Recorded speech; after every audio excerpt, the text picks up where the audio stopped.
guys, what's going on? FYMyPawn here, and welcome back to Grim Dawn. Since we last left off, if I do recall correctly, we had just managed to beat the DLC for the second part of the game, where we were level locked into like 100, I believe. We are currently at level 70, and our goal is to get to 100, and I've unlocked a few new DLCs to make that happen. But yeah, I digress. We'll have to see what comes next. But essentially, I went through and bought some two new DLCs that we can play through, and yeah, we'll see how things pan out. But without further ado, let's get into things and see what happens. But before we begin, let me just say, I've managed to roughly fix the problem.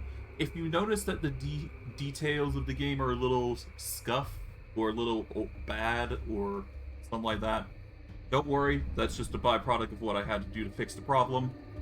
But otherwise, we should be fine. Technical problems in it. But yes, no. There is also another thing. We are going to be changing to ultimate difficulty. Now, the reason I'm doing this is because we're at the level that we are at now. This does mean that the enemies are going to be way more difficult. That means we're going to have to optimize a little bit more here and there just to make it nice. But we'll see how things pan out. I will be going through the main campaign per usual. Once we are done with all the quests in the main campaign, once we got all the rep up to their peak condition, we will be going through the Crucible, but that is only until after we've done everything that we can. But I digress. Without further ado, let's get into things and see what happens. But yes, we are going to have a much harder time because the difficulty has skyrocketed. So be prepared for the worst, because oh boy, now that I think about it, yeah, no, we lose out on all of our progress because of this, so things are gonna get rough, because we basically started a new instance of the game. But that should be fine, because that just means we got way more quests to do, and I do believe our reputation stays the same, so this just gives us another reason to go through the entire game again, get more experience, and just continue on. So yeah, we've got plenty of reason to go through the game now. Still drawing breath, I see. You're one lucky bastard, I'll give you that. Best go speak to Captain Bourbon right away. He seems to have a plan for you now that we've spared your life. Wait, what happened? How did I get here? One moment I was fighting and then... You were possessed. So we strung you up. Seems the spirit fled your body before your life ran out. I'd have left you to hang, but the captain had other plans. He sees some purpose in you, and I'm not going to argue. Where can I find this captain, then? He's, up the road, in the courtyard. Don't make me regret cutting you down. I'll be on my way, then. But yes, we're gonna go through the game again, I guess. Of course, the ultimate difficulty does put a hamper in things. So this is sure to be a rough time, but that's fine. Old Grove to the south. Interesting. We'll leave it alone for now, but we're gonna explore here and there. Just to really go in. Alright, I'm gonna get some quests here. I'm just basically gonna speed through the dead are you will need to everything for the most part, but yeah. We are easily welcomed in without too much hassle. We do lose out on some features, but that's fine. Small price to pay for going through and trying to get everything that we need. We're gonna run through the quests Greetings, here. child. I am pleased. My knowledge of spirit. I'm afraid that troubled memory. My knowledge of spirits has allowed me. Alright, we'll get some plenty of quests that'll give us some experience here. There we go.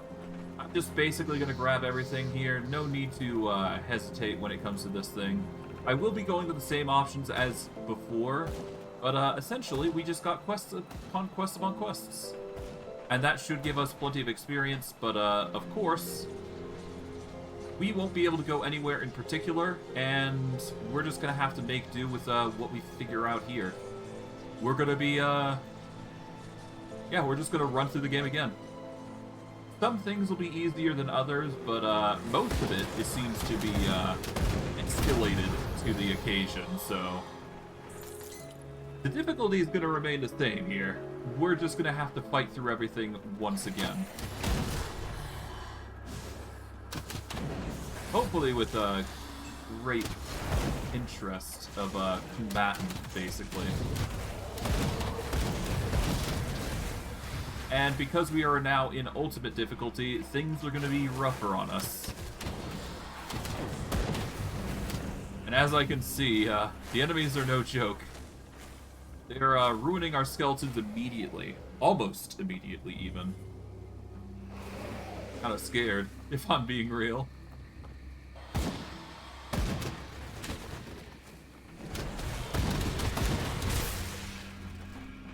So far, so good. It's only status effects that seem to affect us the worst. If it weren't for those, we'd be fine.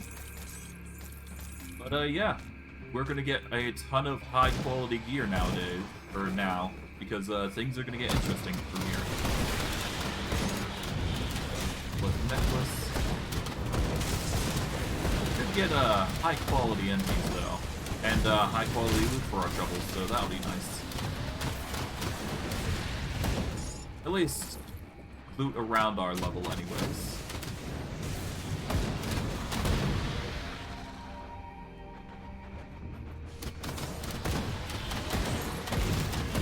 But I think the biggest thing that we will get because of this change in difficulty is really... I think the biggest thing that we're going to get is obviously loot, but we will be able to unlock all of the areas where those shrines are at that we missed out on last time. That is the biggest thing that I think we're going to be getting. That'll be good. Well, at the very least, I'm just glad that the difficulty has scaled to our level. That's good. Good enough for me anyways. There appears to be a door here. I do want to check this out. That's locked. I'm not sure how you unlock it, though.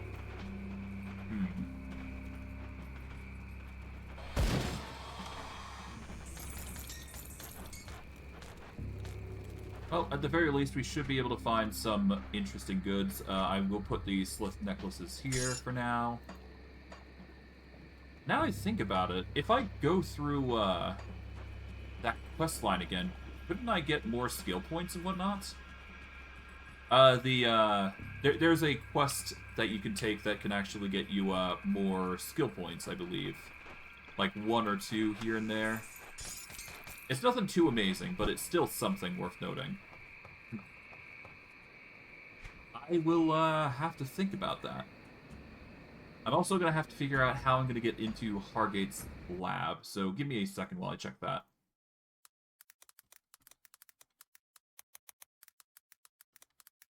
Okay, Hargate's lab.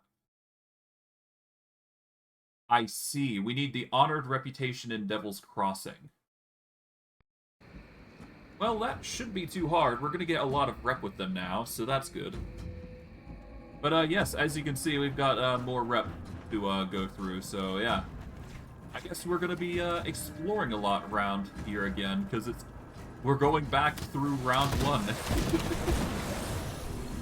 This will be fun, to say the least, so this will be interesting to go through once again.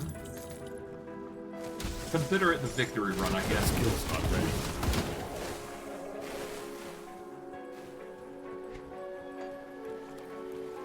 Alright. So far, so good. Now, I must admit, I was not expecting for the DLC to reset us to this point, so I am kind of a bit baffled on how we're back here to begin with, but I'm not complaining. This means we've got more options available to us. Now, of course, this doesn't mean that I'm not gonna ignore options that are available to us. This is a dangerous domain, apparently. Of course I'm gonna keep going, though. Let's see. Monsters deal increased damage and greatly increased retaliation damage. 5% extra damage and 40% total retaliation damage modifier. Interesting. Well, I guess that's just an extra part of the difficulty. I'm not complaining. I think I can handle it. Why not? Let's ball.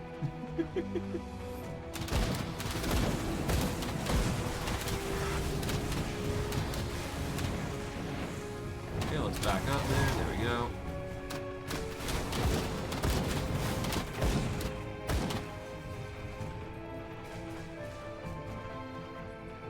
Okay, pop this.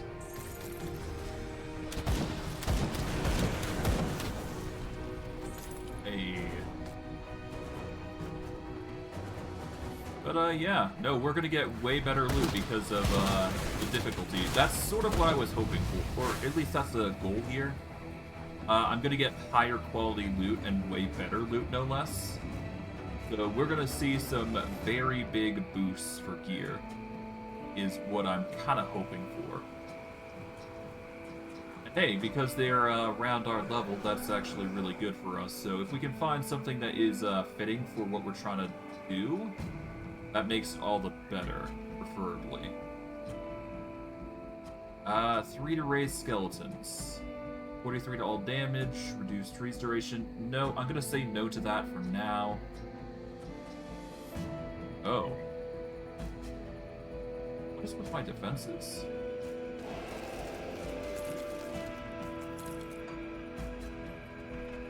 Huh.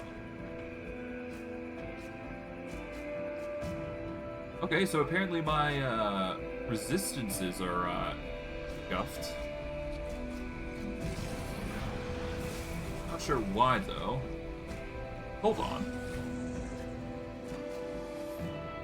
Yeah, no, my devotion points are still there. I'm not sure why I'm losing out on my stuff here. Oh well.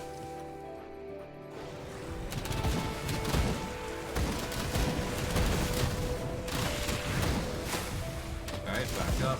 There we go. Well, at the very least, this gives us a chance to focus into poison, which is kind of what I was hoping for to begin with. We need poison above all else, so... That skill's not ready. Priorities there are pretty evident. Gonna back off a bit, because we're burning from the poison. Quite a bit, no less. Wait for the acid to fade. There we go.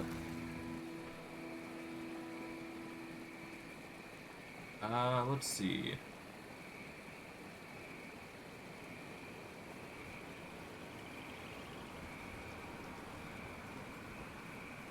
Full damage converted to acid. Huh.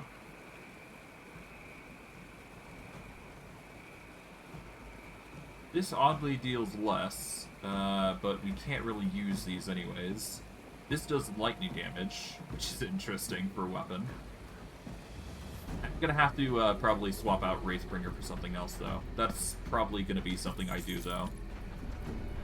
If only to increase our own damage, but we need a better weapon, period, anyways. That was all good. Okay, everybody back up. We get some rep with Homestead. We even get some rep with Udenbog, which is going to be something that we're going to benefit from, I imagine. Konag Reeve. A physical damage weapon. Supposedly has some vile damage, but hey, Ruined Shrine. We need a Rift Stone, though. Okay, that's going to be a bit harder to acquire, but that shouldn't be too hard to do. The Guardian of Grieg is here, though. We definitely want to deal with him, though.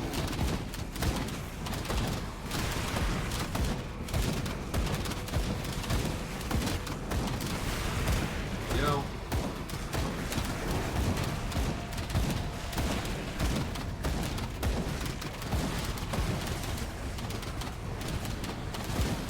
There we go. That skill's not ready. Done. A very rare leggings piece. There we go. Quickly just peruse the area here. We'll pop this open. Nice. Now, unfortunately, we can't get the Riftstone. So, that is a problem. However, that is not a big deal because we can always just remember that this is an area with a ruined statue. So we just need to get ourselves a runestone eventually. Or rather, the proper material that we need. But before we do that... Yeah, so we're going to have to find a Riftstone somehow. We do get the Empowered Sky Shard Blade, which is a cold and lightning weapon. Don't need it, though, but it's there. Okay, Rhinestone Leg Guards. Yeah, we don't need it. We will probably disintegrate it at our most earliest convenience. Toss all these the armaments in. So I guess I'll toss these in here, there. Toss these in.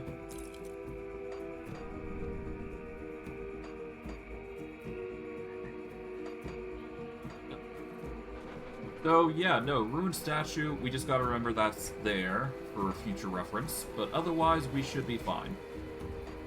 So, with all this, we should be able to get some new high-quality gear. We won't have to worry about storage too much, I don't think, because we'll get more storage as we go on. But that's going to require us to go through the game multiple times over, but... I mean, I don't think we're getting more than 4. So I guess we'll see how things pan out.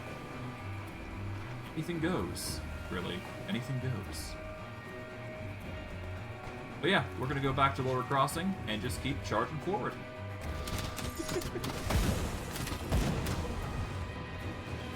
Honestly, with the difficulty as it is, we should be able to get plenty of levels. That is what I'm hoping for anyways.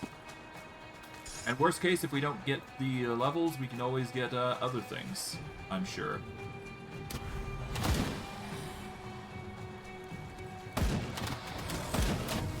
That skill's not ready. There we go.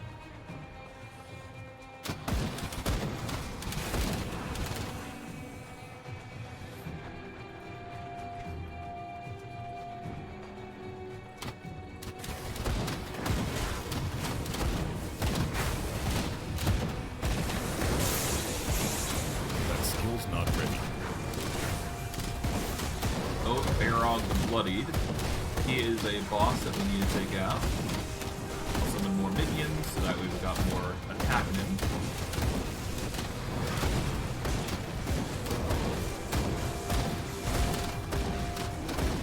I'll deal with our Abomination, so we deal some more damage. There we go. The free summon basically gets the kill, or builds up to the kill. Alright.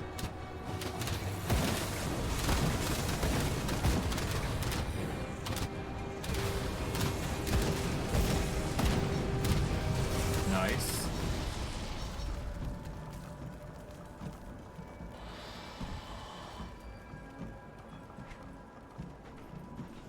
Okay, let's go over to here. I can't do that.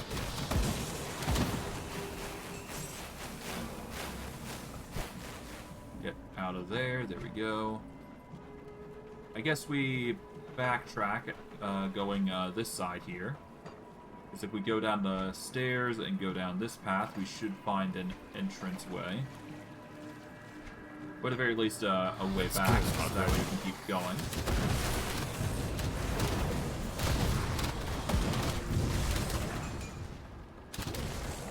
Nice.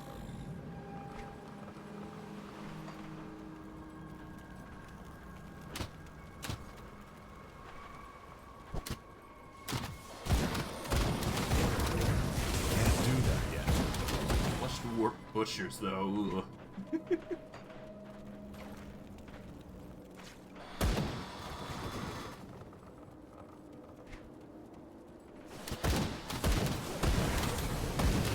Alright, not bad at all.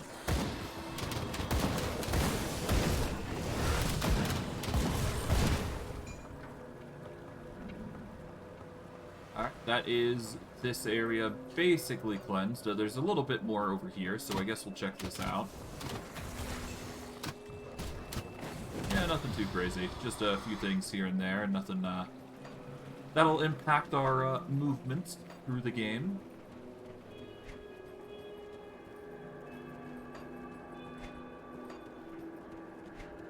Okay. If I go through here, and if I get out, before I do, I can open this. There's nothing there that we need. Alright, I'm gonna go this way, see what's what.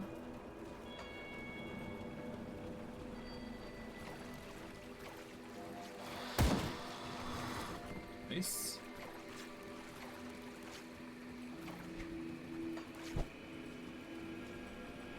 Kind of wish I could have gone on ultimate difficulty when I had the chance, but alas. We get what we get. Can't do that yet. I am perfectly fine rocking ultimate difficulty if I have to do the game again. It just needs more content for you guys, I suppose. So we'll get to see how fast I can go through the game. Well, not to an extreme degree, but you'll get to see how fast I can go without just processing the story, because we've basically done most of it. Can't do that yet.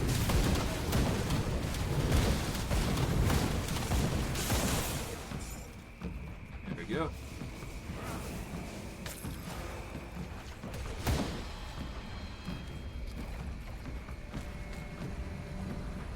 Really gotta find a acid-based weapon though that we can use. I guess the daggers are probably gonna be our best interest. Anything goes though. That's a interesting axe, but nothing that we really need. Laceration, blood packs. Interesting. Not something we need though. There is this guy though. Who's this? Baldus. I'm gonna die out here. Okay. We should be back. Yeah, I can open the Griff Gate. There you go. Get out of here. And over there is the portal, so there you go.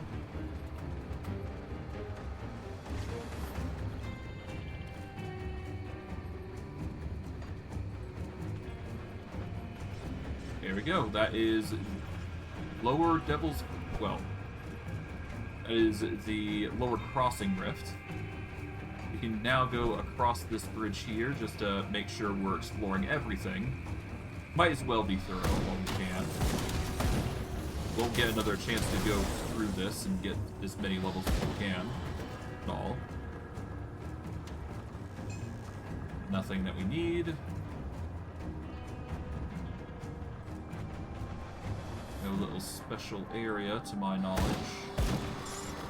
Just a few bits of scrap, which is always welcome. That skill's not ready.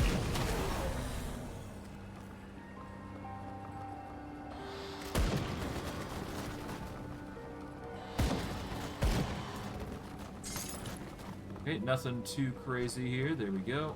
Well, may as well grab the meal. Yeah, off we go. We can speak with Faldus. That would give us the experience that we need to level up, if need be. I don't think I need to do that thus far, though. So we're just going to keep pressing onward until we get the quest complete.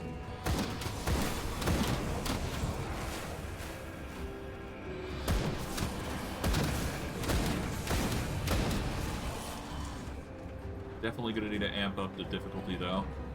Well, no, not difficulty, but definitely going to need to amp up my damage. Hey, level 71, nice.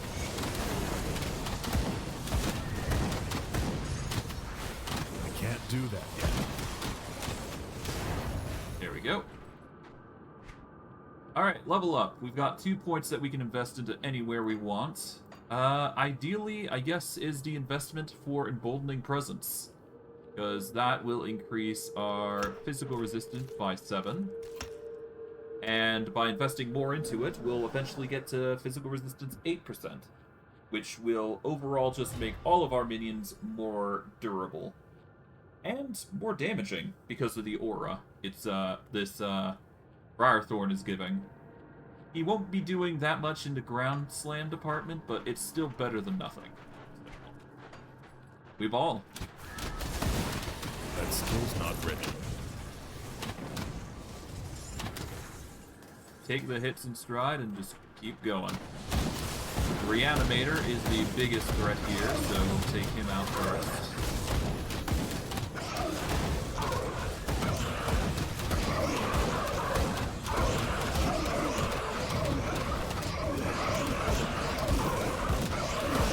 There we go.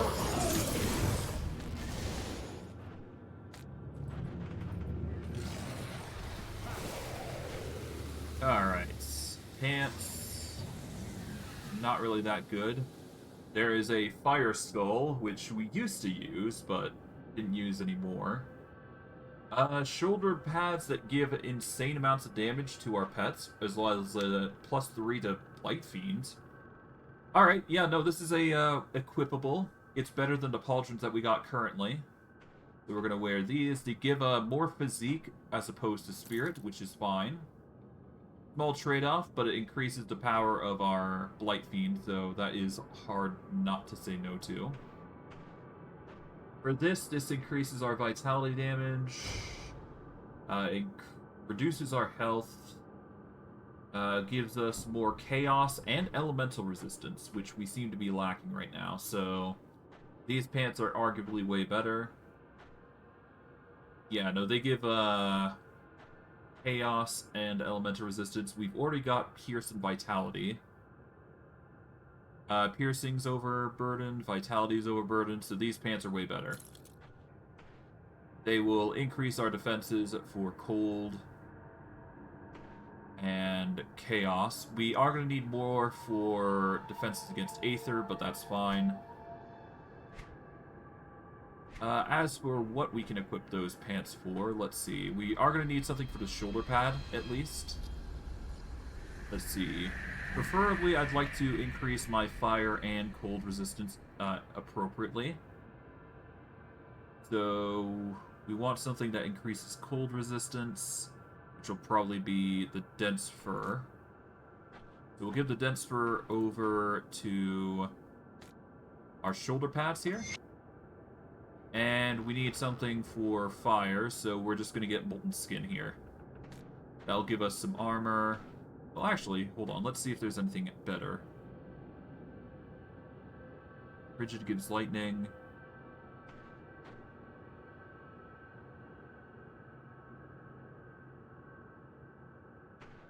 Yeah, no, I'm going to have to go with the... I mean, I guess I could go with the Anti-Venom Salve. That would give us...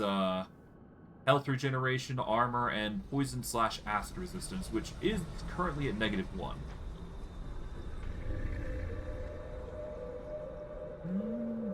Is it better than the reduced burn duration? I would say yes.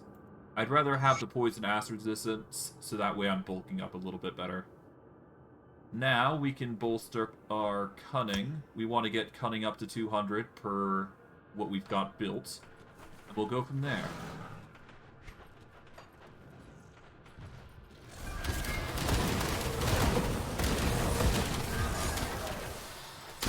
go. Alright, this is a ruined shrine. Let's offer. There we go. We get a devotion point for our troubles for restoring that shrine, so that's good. Alright, there we go. Why I'm able to get a devotion point even though I've already completed this shrine, I'm not sure. But I'm not complaining. It just means more choices available to us. Alright, so our goal was to get the Dying God, I believe, right? So we need something that gives us Chaos as well as Primordial. So let's see. If we're going to be going Hungering Void, we need something that... let's see. Empowers us, giving us Vitality and Chaos damage. With some Chaos Retaliation, no less.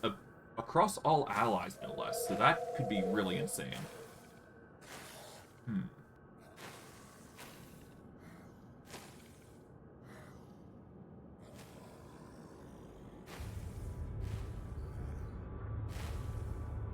So we're looking for damage that comes from Vitality and Chaos, specifically. If I recall correctly, this gives boosts to Aether damage. Yeah, Aether damage goes to pets, but we don't use Aether damage for pets, is the thing. Or I don't believe we do. Let's see, what else is there? There is the damage for the deer, which does increase physical damage significantly for them. This would increase our primordial, but we need 2 points in chaos before we can comfortably say that we're fine. I believe I was going to try and get into the Lich here, but that would require 8 points anyways, so that's another thing entirely.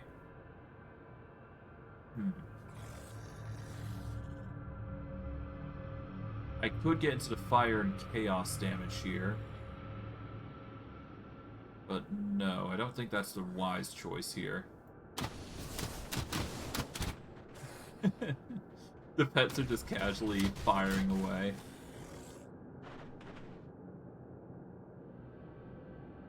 Let's see. This could work. Completing it gets us 3 points into Ascendant and 2 points into Chaos. Let's see. Pet damage, cunning, health regeneration, elemental resistance, bleed damage, elemental resistance. We get bleeding damage with increased duration, and more bleed damage.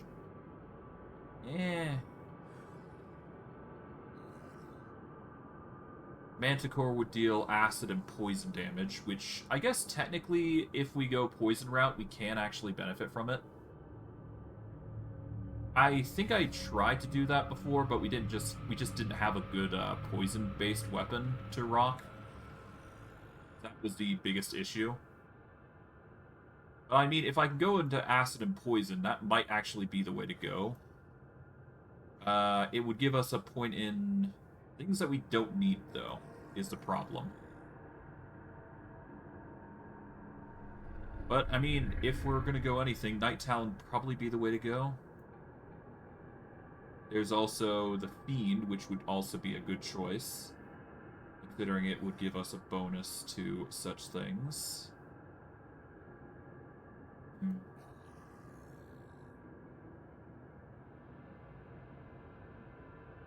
Man, choices, huh?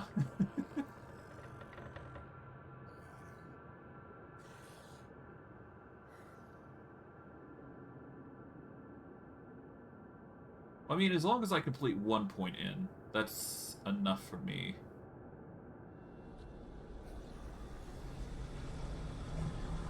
Okay, no,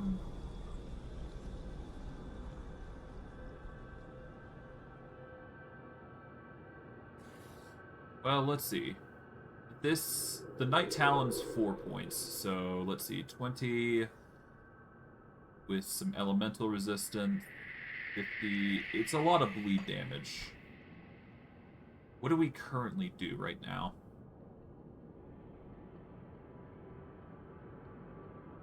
If we had the Primal Bond, that would actually be really good for this occasion.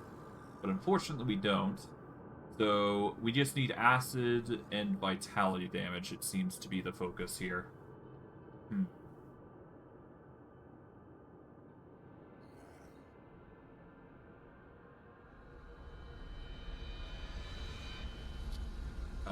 So the skeletons do physical damage and vitality damage.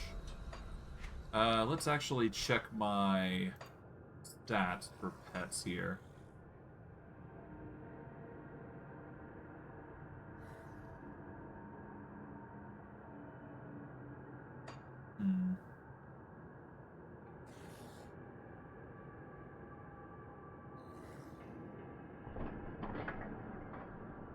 Pet bonuses, here we go. Damage 732. Some insane fire, cold, and lightning resist up to 65. They don't have poison or acid resist. They've got a lot of pierce, bleeding, a lot of vitality resist, a ton of aether and chaos resist, and stunner resist. Trap resist 20%, petrify resist. Yeah, they got a lot of resistances.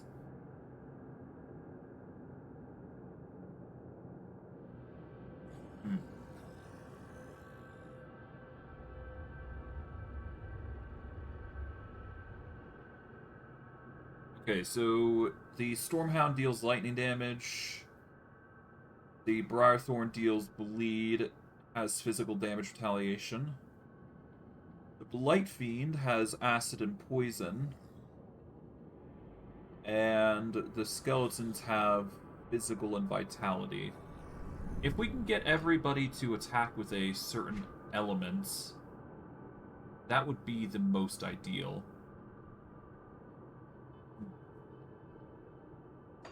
Because that will determine how we build our character henceforth, right?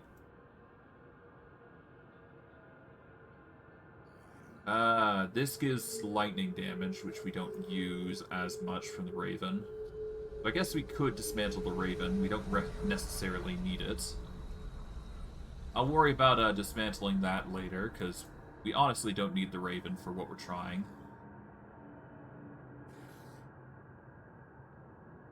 Chariot of the Dead. Okay, 24-second recharge. Restores HP. I mean, this would be a good heal on top of everything, considering the fact that we just need to get to this. It would also give us the requirement bonus that we need. This would mean that we get more Eldritch, which we don't actually need for pets. Well, actually, I don't know. Would give us more for Manticore, but not really what we need.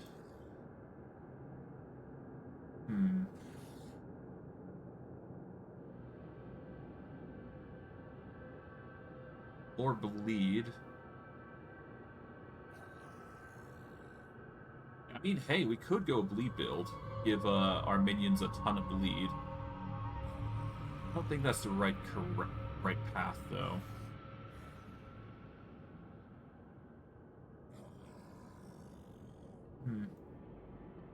So many options, so little choices that we really like.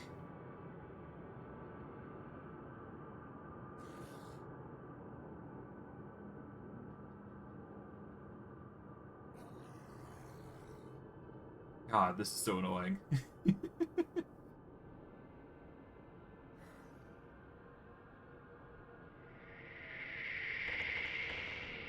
Okay, how about...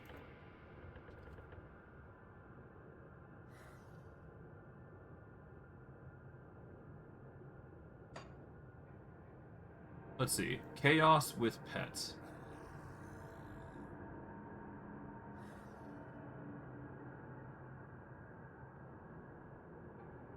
Fiend would carry over to chaos damage, but it would not carry over to pet, specifically. Gallows would give vitality and chaos damage. It also give extra damage against certain individuals. It also give an insane boost to Primordial, which, with 5 points, it would bring us up to 13 of 15. Well, if there were any way we'd go forward, that'd be a good option. I could also invest into the Lion as well, because that will give us, or at least our pets, some extra bonuses to damage and health. It increased their survivability at least, which is an option.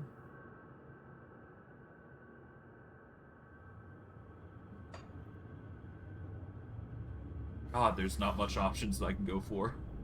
That I like anyways.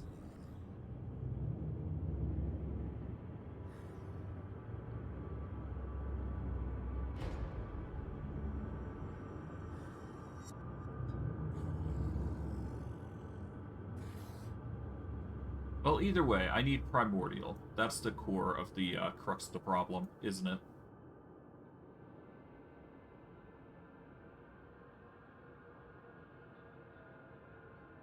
I could go Kraken, increase our attack, casting speed, move speed, crit.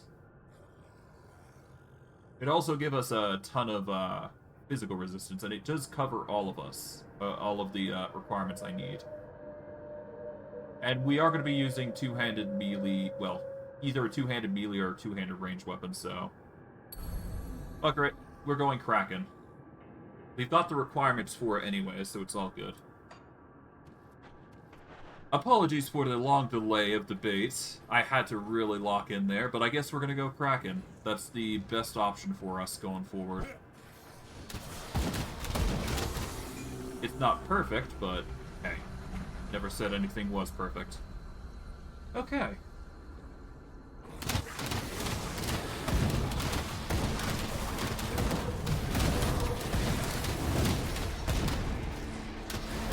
There we go. Sometimes you just need to focus on your own character's growth rather than the pets.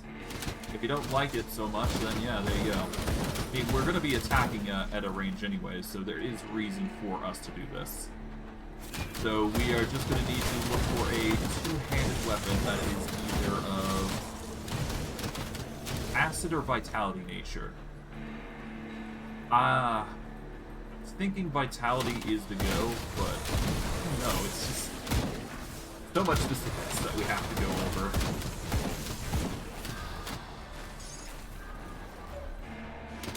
Things that make it as you could imagine.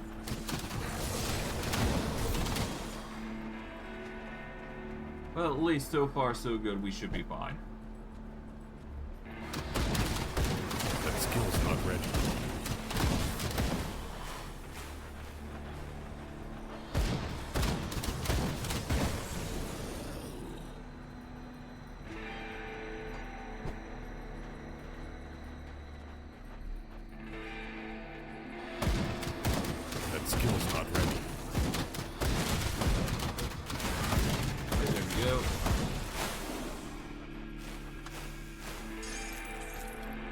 Yeah, so our minions are currently weak to poison, so we're going to have to find a way to also mitigate that to some extent.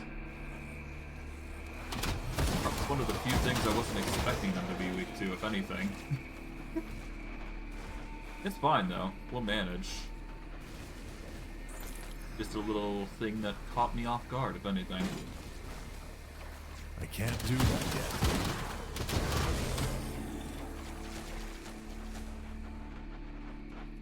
That is Pharos the Rotted.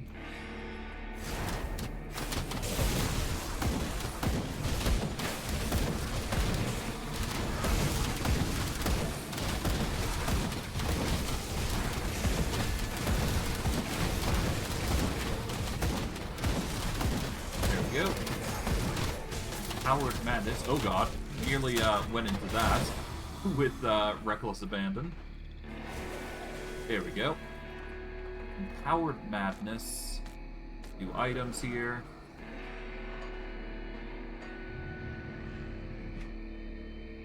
Here we go, Empowered Madness. chaos damage across the board at level 75. Nothing that we really want to wield, though. But it's there. And for this is a ranged offhand that increases vitality damage and skill cooldown reduction, but we're a two-handed user, so kind of useless for us. Can't do that.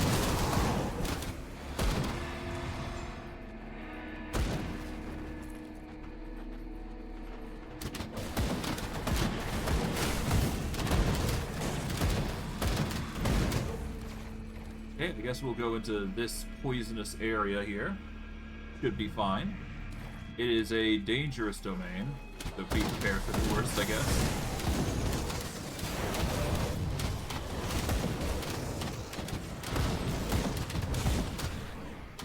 Let's see. Monsters attack cripple the damage or monster attacks cripple the damage of their opponents. 8% reduced target damage for 1 second. Interesting.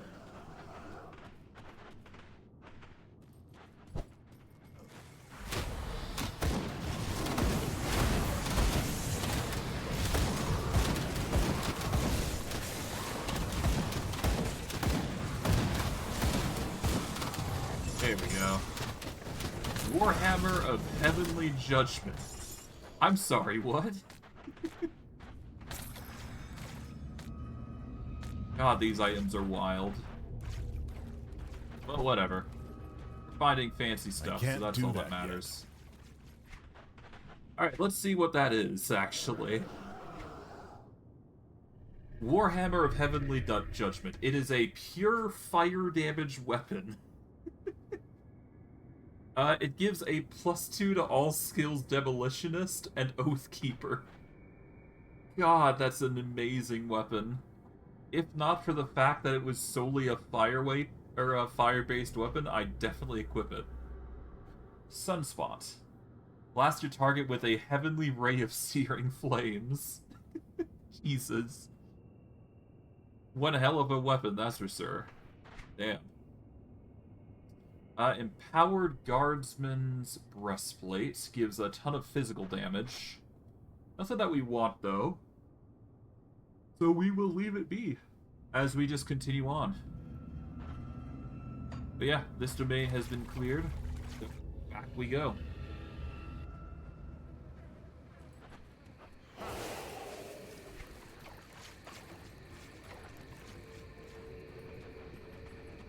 Okay, we're now in Whitemire.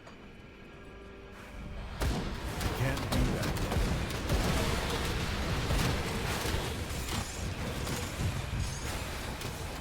Okay, a ton of slip necklaces.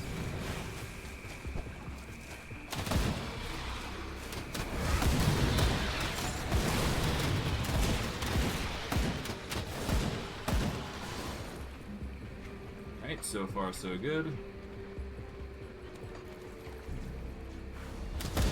That skill's not ready. We have become honored with food and logs, so that's good. Another boon, to say the least.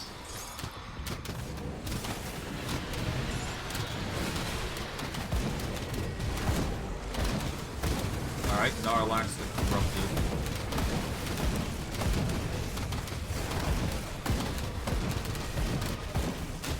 Nice. And we got a Dreeg's Affliction for a relic. Interesting.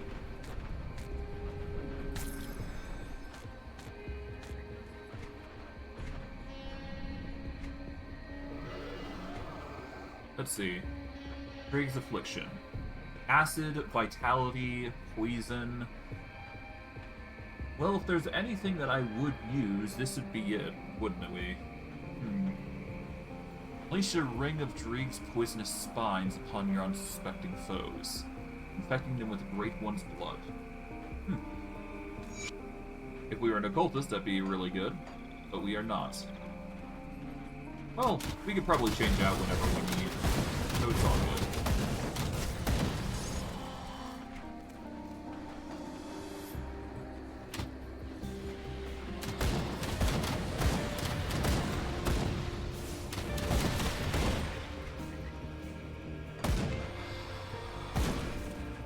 Alright.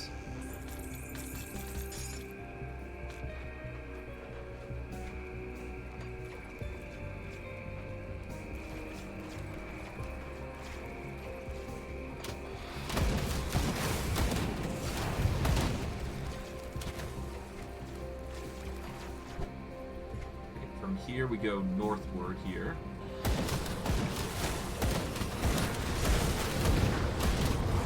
Painted hounds, oh god.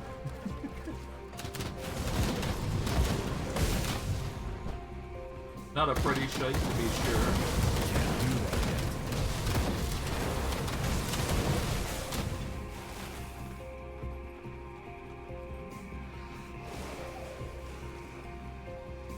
Alright, there we go, and off we go.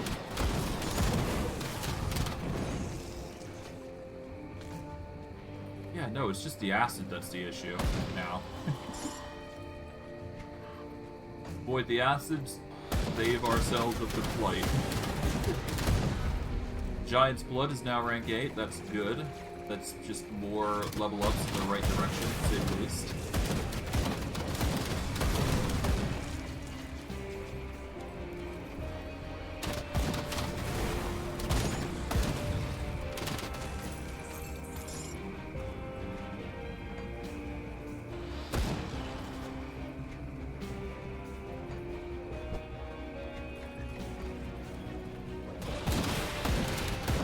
That skill's not ready. Right.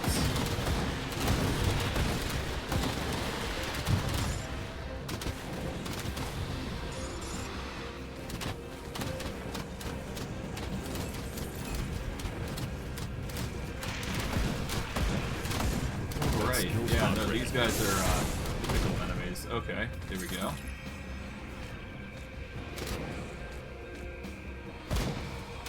Yep. I can't carry it. My inventory is full.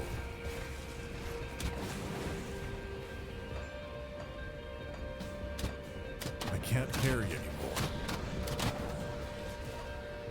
Well, I guess we portal through then.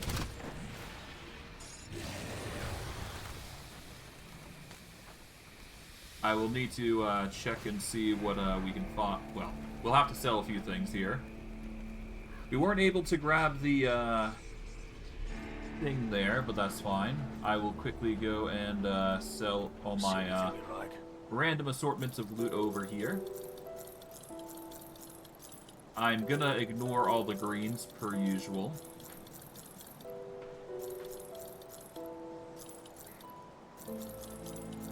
But if I get any blues or purples, well, you know where they're going.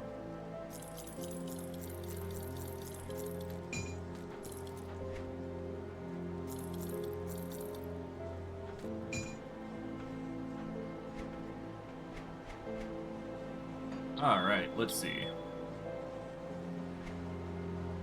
Anything good that we can grab? A lot of 68, 60s. Nothing that's screaming out to me, gear-wise.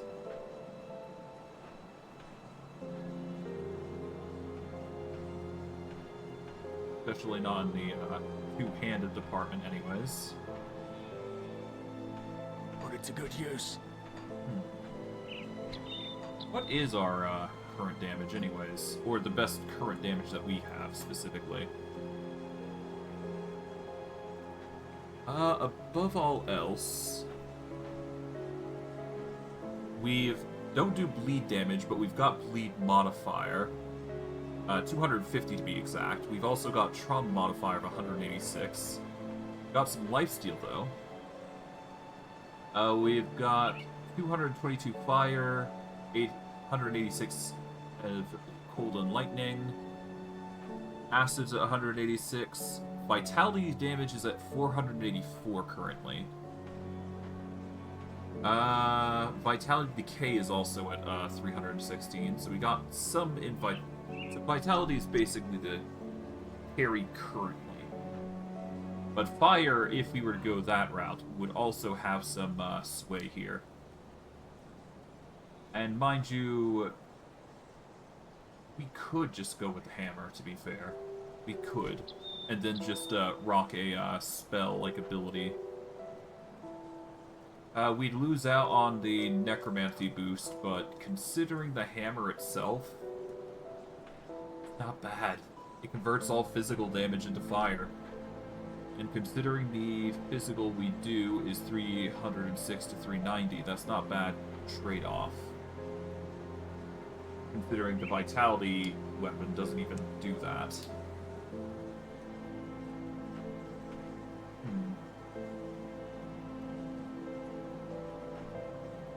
Never mind the fact that this has Sunspot, which is another ability. I'm going to keep the Warhammer of Heavenly Judgment and wield it. I think that's going to be our best bet. Is it the best option? Absolutely not. But hey. You're welcome. Thanks. Some experience, rep, scrap. You know how it be. The dead a creep. I need some time to plan our strategy. Rep-wise, 500. In the meantime, there are... I'll speak to them. Welcome to my rift gate. You don't remember anything, do you? I may have... Excellent. These will... Ah, very good. I'm sure a little more... Okay, 2 extra Aetheric- skill points. We've been... I have to say... Okay, so we get, yeah, no, we actually get more skill points if we work on it, so there you I'll go. send you over. Search the ruined. Did you get the scrap? Perfect. Well, good news is, since I've cleared this key... There we go. Ton of experience, take out the Slith, pretty much simple as enough. Simple enough as it is. Now, if we can get, What's-His-Face's apprentice, we can start recycling some things here and there, but otherwise... Got something you need stashed. We will...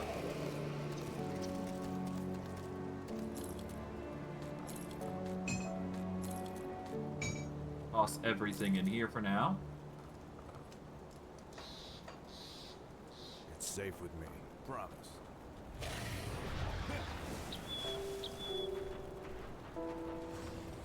Come see what's left of my wares.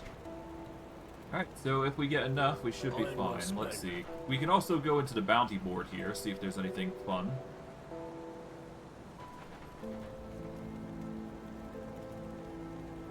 Alright. Powerful reanimator has been spotted coming in and out of the Warden's cellars, possibly the last Krieg's crew of experiments. Why not? That seems like a good choice. Biloth the Corruptor. Anything else? Not really. We will toss this hammer in our sidebar here for future usage. Until then, down into the cellar we go.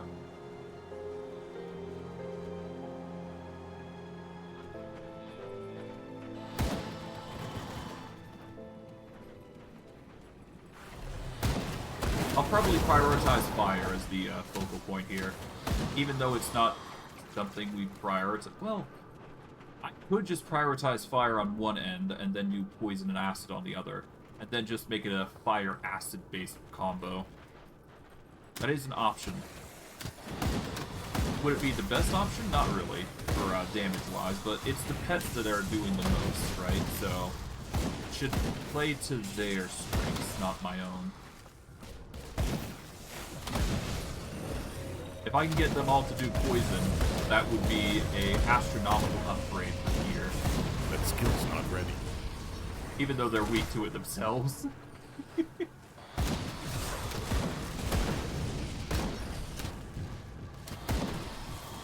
we go, secret.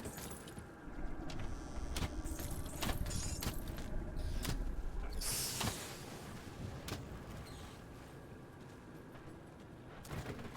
Okay, there we go.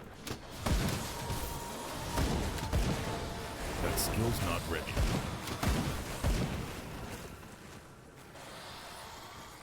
Yeah, I'm totally gonna be casting a lot now I think about it. This is gonna be interesting. Alright, summon a whole bunch of minions up there. Change things quite quickly. We're gonna go up here, so that way we check everything. Should be our priority, all things considering. That skill's not ready. Okay, there we go. That should be all the minions on the first floor, so now we go down where the spiders are, That skill's not ready. and we'll slowly build our way over to the Slith, most likely, so that'll be fun.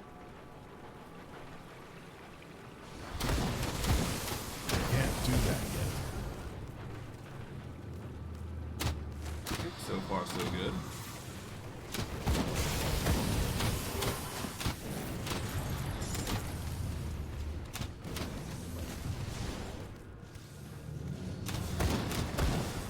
That skill's not ready.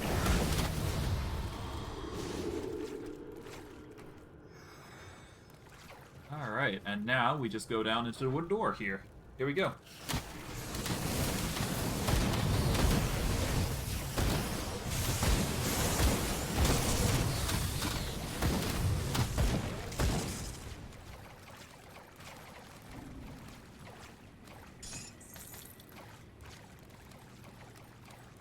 Okay, we go down this path here. That skill's not ready. Off we go.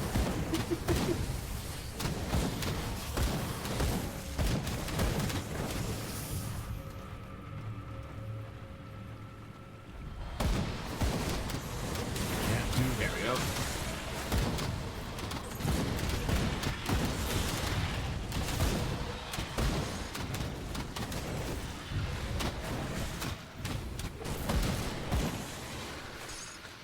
Okay, Slith necklace, not bad. that skill's not ready.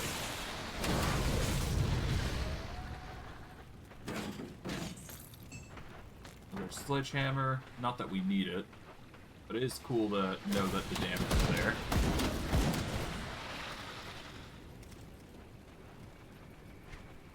Oh, wrong button. Never hit the map, per usual. A lot of Slith necklaces, though. Probably gonna keep seeing them until I turn in that, what other Can't quest do there that is. Oh well. Oh god, what have I done?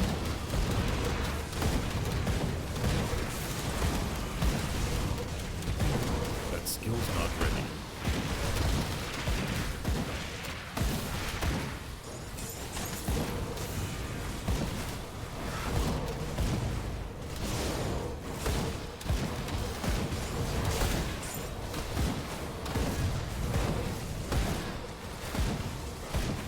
Can't do that yet.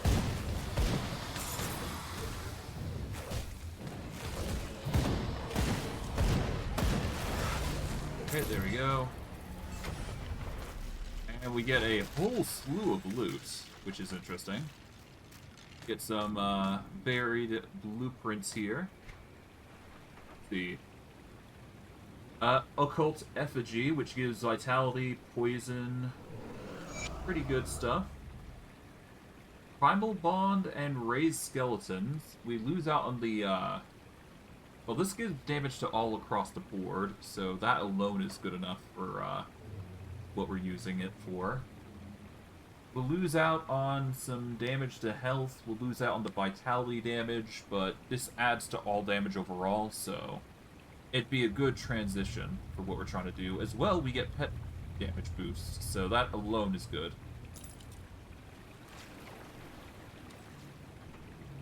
But yes, we'll rock the Empowered Acolyte's Cord, because this will give us Primal Bond and Raised Skeletons, so that's another thing. We also get the Infernal Knight's Face Guard, which is a legendary helm. Interesting. Empowered Apothecary's Touch is not that good. We'll ignore that. This one's also ignore, even though it would give us a nice juicy amount of occults. Actually, if I were to use this wouldn't actually be a bad tool to use, would it? The only difference between the Miasma robes is the Herald's Jacket covers all skills. I'll keep this robe in mind. We're gonna have to keep a lot of the blues anyways for this occasion, so we'll keep that in mind. As for what we do right now, we are currently... I think we need something for Aether, if we can help it. If not, Poison would be the next play, because that would increase our defenses significantly in that regard. Let's see. I guess another anti-venom salve. Yeah. That'll increase our poison and acid resistance up by a bit. It'll also give us some armor and health regen, which we always need. Go.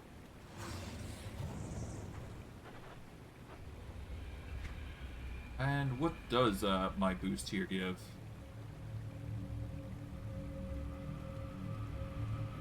Raised skeleton increased up. It's not bad. Okay.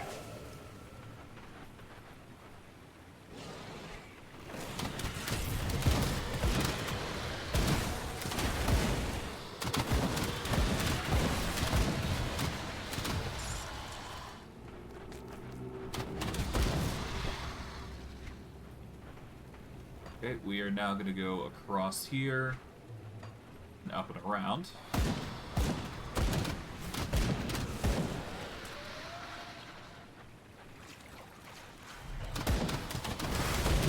Honestly, all damage boosts are really good. Oh god, that's a very potent individual. Can't do that yet.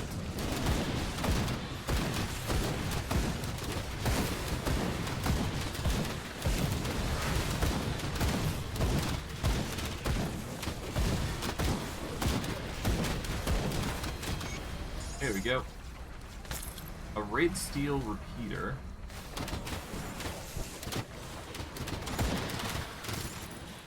Alright, another Spliff Necklace, another Ruined Shrine. Offer that for another Devotion point. Always good to get. We get the chance it is. And I guess our Devotion goes into the Kraken here. Let's see. Health, attack speed, and casting speed. Or we can go for more damage. I think I'm going to go for the Kraken here and get the crit damage and physical resistance. It's less so about the crit damage that I want it for, it's the physical resistance that really draws me in. Because at the very least, I'll be more prone to blocking most attacks that come my way. Which is exactly what I was hoping for. A portal back to Devil's Crossing here. Quickly turn in the quest here. And we'll be done. Any luck clearing out those? Well done. Glad to be of help. We get some rep, get some experience, nearly leveled up even. And I guess I'll go to Captain John here. Hey, bud. Good, you're back. One of my scouts came back. You've my perfect. help. Follow the road north. I'm ready. We get some more rep. Leveled up even, so that's good. And we got 4 available points. Oh god, right. First and foremost, let's level up Emboldening Presence. There we go. That gets us 9 physical resistance across the board, which is really good.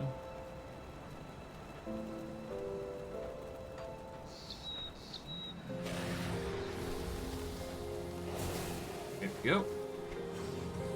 So yeah, now my resistance to physical is up to 16, which is insane. So if I'm going into melee, that's not a bad idea. I'm going to boost up Cunning a little bit here, just for the case. There we go. And yeah, let's just go back onto the main path, I guess. There is no reason to stop, aside from maybe going back over here. That way we can toss in any clues.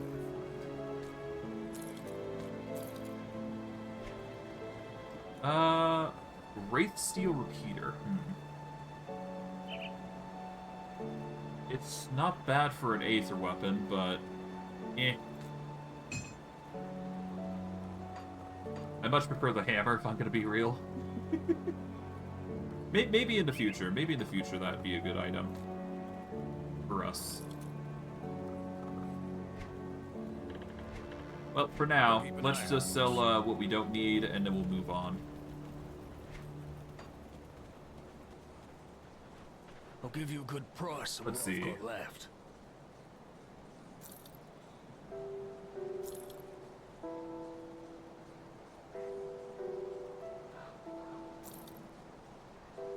Oh, right, the Bone Wraith, or Bone Weave Girdle should probably go as well.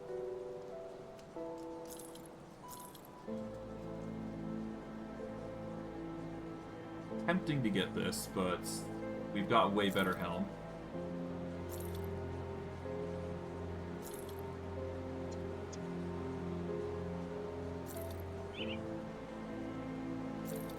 I don't want one-handed. Two-handeds are going to be better. Sell that. It's here, not worth it. As is this. And those two. There we go. Okay. Well spent. Right, I need to put the girdle away here. I'll keep you safe. There we go. And then we'll sell these pants because I don't see them being useful. Yeah. They could be useful, but no. We're gonna sell them. I'll give you a good price on what I've got left. Alright. So, for the future reference, we want all damage boosts, and we're gonna prioritize, obviously, pet gear, because that is where our damage comes into play. Pet stuff is literally what we're built for. So yeah, off we go.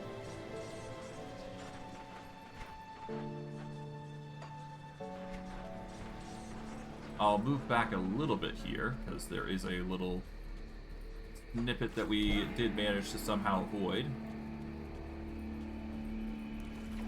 Yeah, nothing. Expected.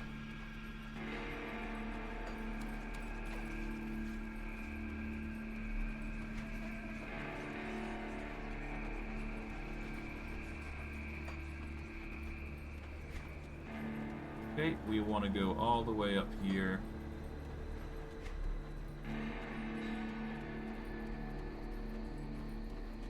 And we're going all the way back to that little item that we left behind.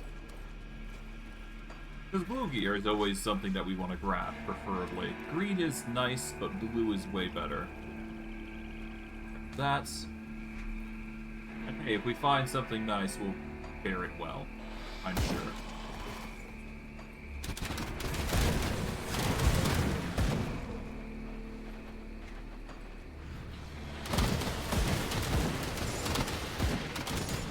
Okay, there we go.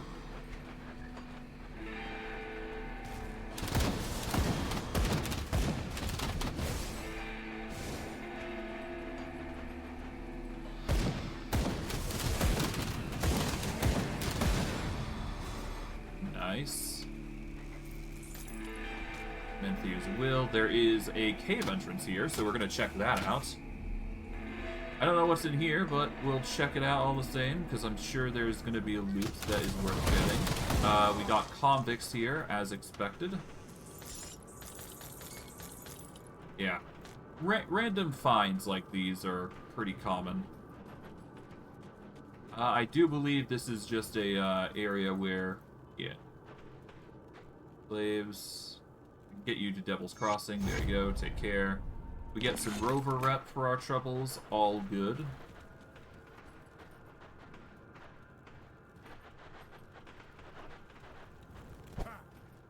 Yeah, off we go. We'll be able to find a few more enemies here. Nothing too crazy. Here we go.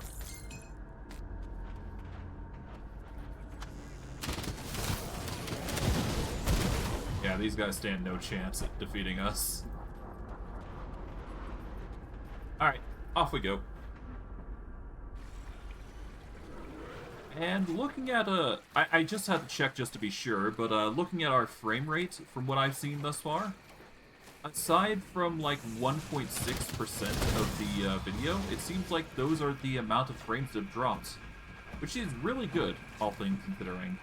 That is about the amount I want to have drops, preferably. If I had a choice, that is the best of what I'm hoping for, really.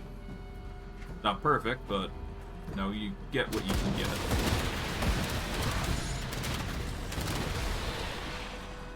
Okay, so far so good. Nice. Will I troubleshoot with the graphics a little bit more? Probably in the future, if I ever need to. I think I need to push for it, but I'm definitely going to have to consider it every now and again. Preferably, I'd like to give you guys the best high-quality video, but you can only do so much with what you got, so we'll see how things pan out. That is... Okay, so that's another Savage Totem. Oh, I see, so that's how they work. Okay, so these are actually just like special little events that give tons of bosses that you can fight. Which is not a bad thing, it gives us a ton of reps, so I'm not complaining. It also gives us amazing amounts of loot, so how could I say no to such a thing? I'm not complaining, it gives us plenty to think about gear-wise at least, so... Yeah, the rep increases significantly, we get some nice little tools here and there. It's overall just a nice little thing. Okay, we got Empowered Guardsman Helm, and we've got the club.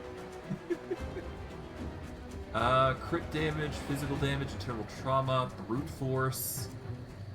It is a good mace, but not good for us, I don't think. And we've got the Glyph of the Elusive Assassin, which is another,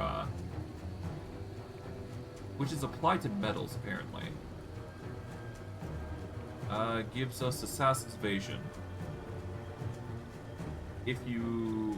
I assume if you dodge, it basically allows you to deal damage, which is interesting.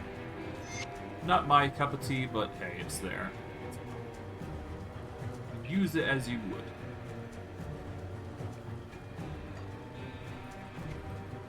Okay, from there, I guess we want to go over here.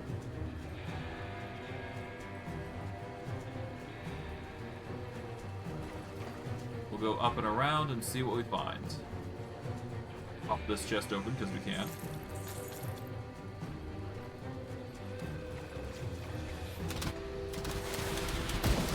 Can't do that yet. Yeah, pet damage reduction is insane. At the very least, the physical damage reduction is going to be like a godsend for us. I mean, from the looks of it, it's kept our skeletons alive surprisingly well. Just from a small amount of this being focused on the level up. Well, I'm not complaining. It gets the job done. And our pets have, for the majority, a very good damage reduction period. Across most sources. If we exclude poison, of course, but poison is a very special breed of damage. As long as we avoid the poisonous AoEs, we should be fine. At least that's what I'm deducing. Can't do that yet. Okay. I have a few troubles here with monsters, but otherwise we should be fine.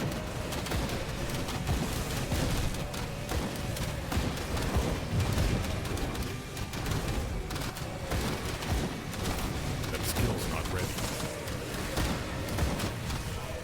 There we go. A little bit more. There we go. Get a Empowered Bone Shard Lacerator. Giant's Blood is at now rank 9. Pretty good. What is the... Okay, the Bone Shard Lacerator is a physical damage weapon with Feral Hunger and Blood Pact. Okay. It is a bleed weapon, which I kind of predicted it was going to be. Ah well, we don't need it.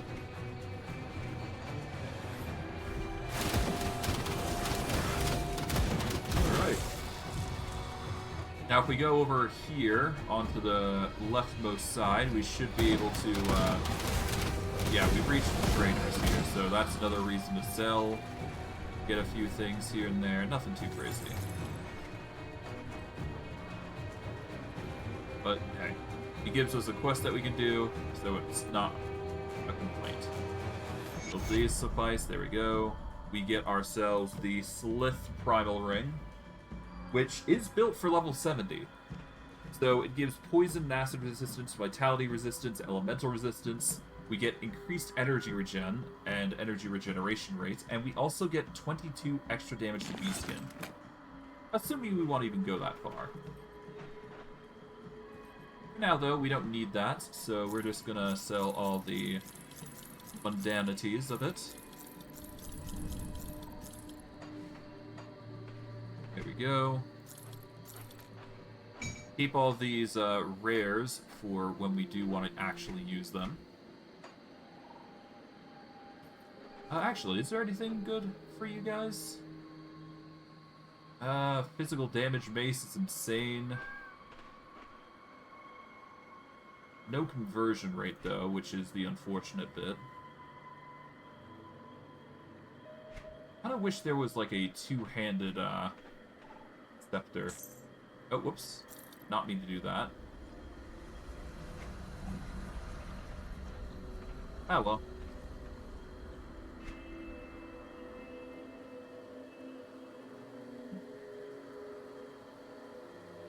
Yeah, I don't see any good greens, so no point in grabbing those. This shell, is it any good? Battered shell.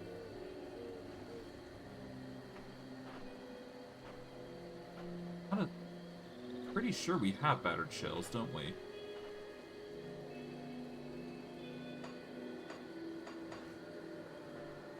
Yeah, no, battered shell. Here we go. 37. I'll grab more because we need it. We don't need emeralds, so that is a ignore. Don't need scrap because we got plenty of it. Yeah, that's pretty much it. Alright, nice. That skill's not ready.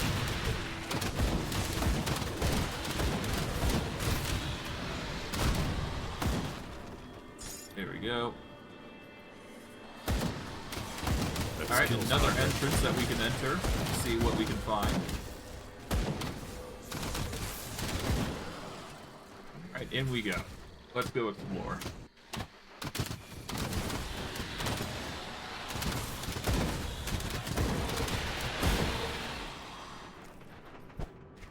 Now, assuming this is the place that I'm thinking of, we should probably get another, but we're probably going to get another of those That skill's sites not where we ready. get more, you know what I mean. We get more sites where we get more material to work with. By that, I mean devotion points, so... Assuming this is the right place, of course. Yeah, we get more devotion points, which would be nice. Well, worst case, if we don't, we don't. I'm not going to complain.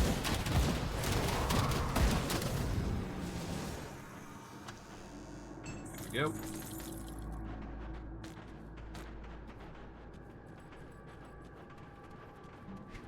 So far, so good.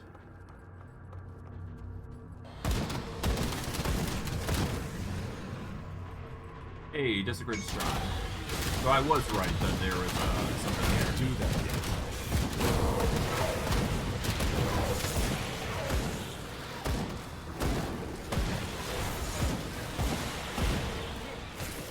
Summon some skeletons here just to get them on the case. That skill's not ready.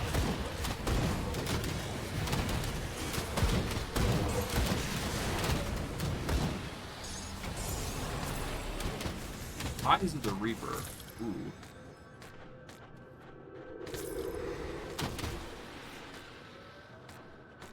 But yes, this should allow us another devotion point, I believe. Yep, there we go. This will net us... We can either go for movement speed, or we can go for attack speed. Attack speed would probably be ideal. 1 second.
Alright, apologies for the delay. I'm now back. Let's get back into things. As for what I'm gonna go with, it's a choice between damage and attack speed. Attack speed overall would be better, but I'm gonna go with the damage. Because damage is always good. Damage is a reliable source. You can get damage pretty much about anywhere, so we're gonna go damage. That'll increase the output that we're doing for ourselves. It wouldn't necessarily increase the damage our minions are doing, but with the right items, with the right tools, we could make that happen. We could make it better. For now, though, we'll be fine. Alright. But, yes, that is another devotion point that's settled. So that's good. I'm not sure why we're getting extra devotion points. I guess maybe once you reach a certain threshold, you get a maximum points. Or you're just landlocked to that set maximum. So that way you can't abuse it any further than already. Which is fine. We can work around it for when we reach max level. But it'd be very interesting to see if you go beyond the maximum, which would be very weird. But not a bad thing, I guess. I mean, you get more points to work with, so I guess it works out. It'd be a very weird glitch, but worth noting, I suppose. Okay, there we go.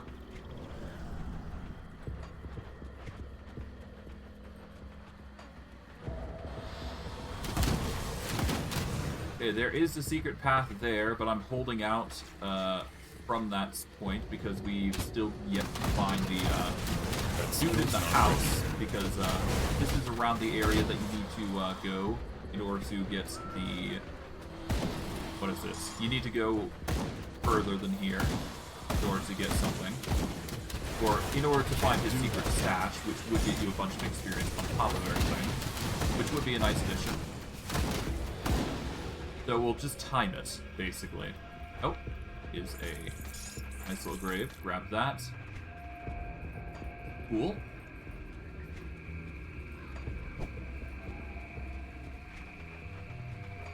Okay, from here we go across and see what we find.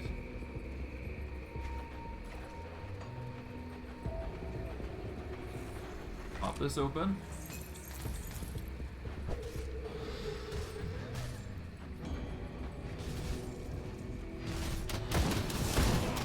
That skill's not ready.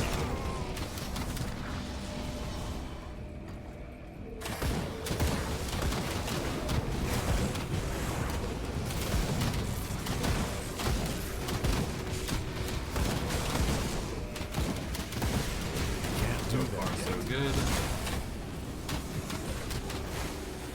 Nice. Go into here, grab some treasure because we can. Oh, that is a boss. That is trying to murder me.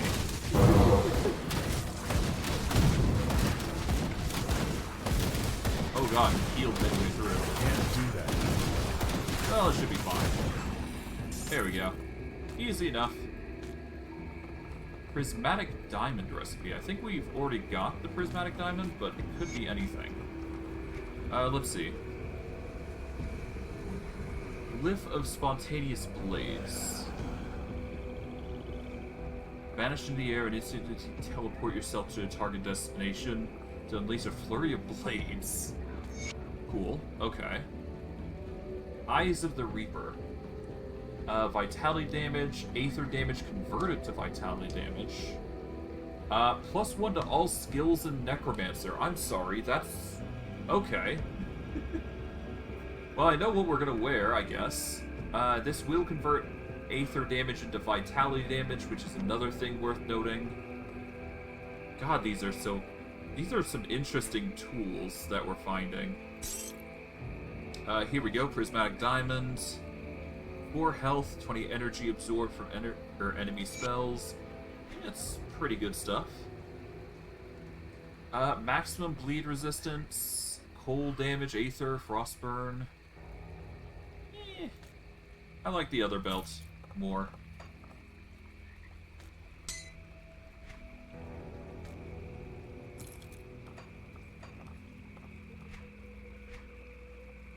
Alright, well, that's that, I guess. Okay, off we go.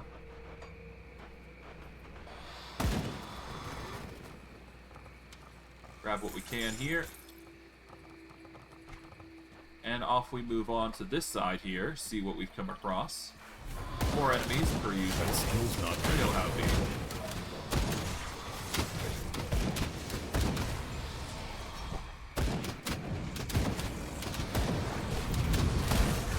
And we'll just deal with the undead there. Pretty simple stuff.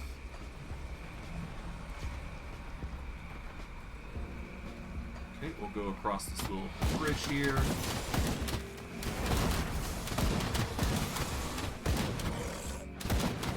I'm probably going to want to find a way to increase our cooldown rates, so that way I can start spamming Call of the Grave. That would be a good addition to have, if I could choose anything. But anything goes, really. Okay, I'll go across to this side, see what I can find. Can't do that yet. Sure to be something interesting, to say the least.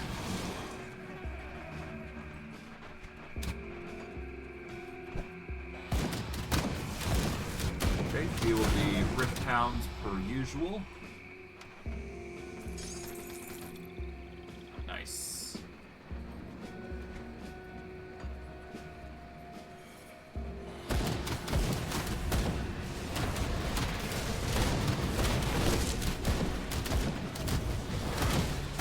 There we go, just deal with you now. Borders of Deep is going down. There we go. Nice.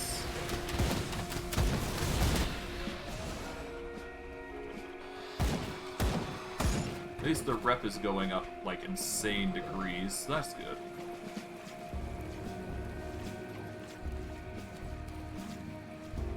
Oh, that's another, quest guy. Julius Decade is the next target here.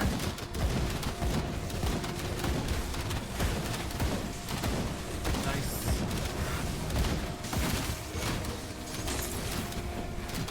Empowered Slithbane. More gear tailored towards the combat here. Getting a lot of rep, to say the least.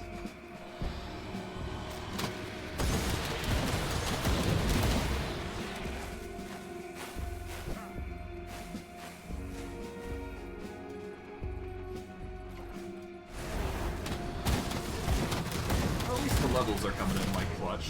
Like, geez. I can't do that. That is a lot of leveling to come through. Mending, and nothing too crazy.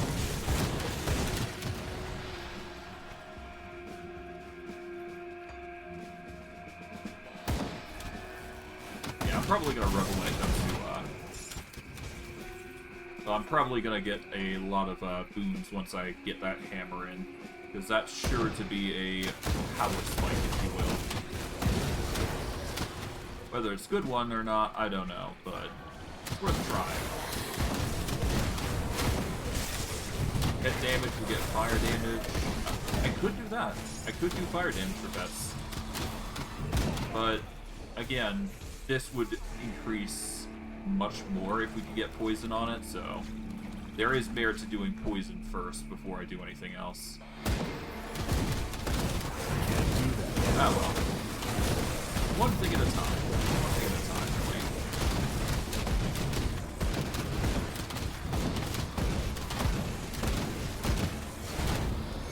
really. There we go.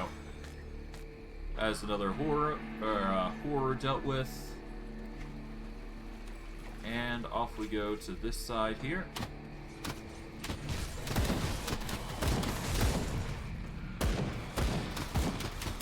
Nice.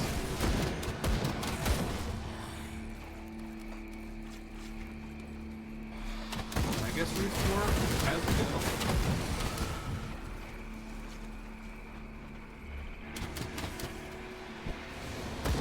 That skill's not ready.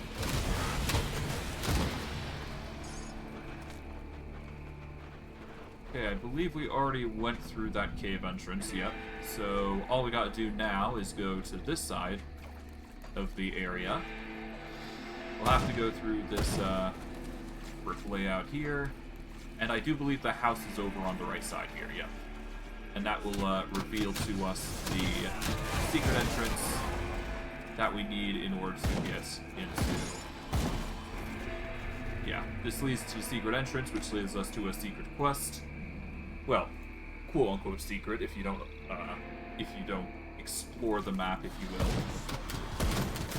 But very simple to find if you're actually looking around, taking the time to explore, if you will. The Chthonic Seals of Binding are here. Oh. I wasn't expecting the seals to be found on these guys, at least. Must be a rare drop. Or it's just because their level's so high that they do drop them now. Hard to say. Well, either way, loot's loot. Grab what we can here.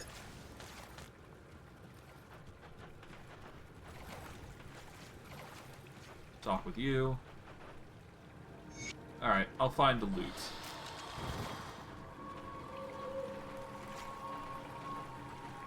But yeah, I know where it is already, so we just go backtrack and then we'll go grab it. At the very least, the big boon here is that it gives experience, which is the core thing of most things here in the quest line. Okay, nothing there.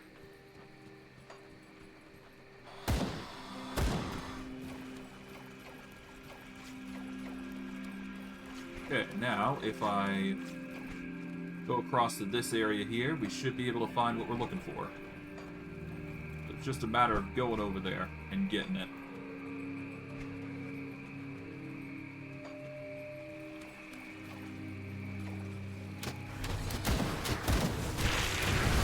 Okay, we got some rare mosquitoes here, then we'll get us severe boosts to rep. Well, not severe, but significant boosts. By a small margin.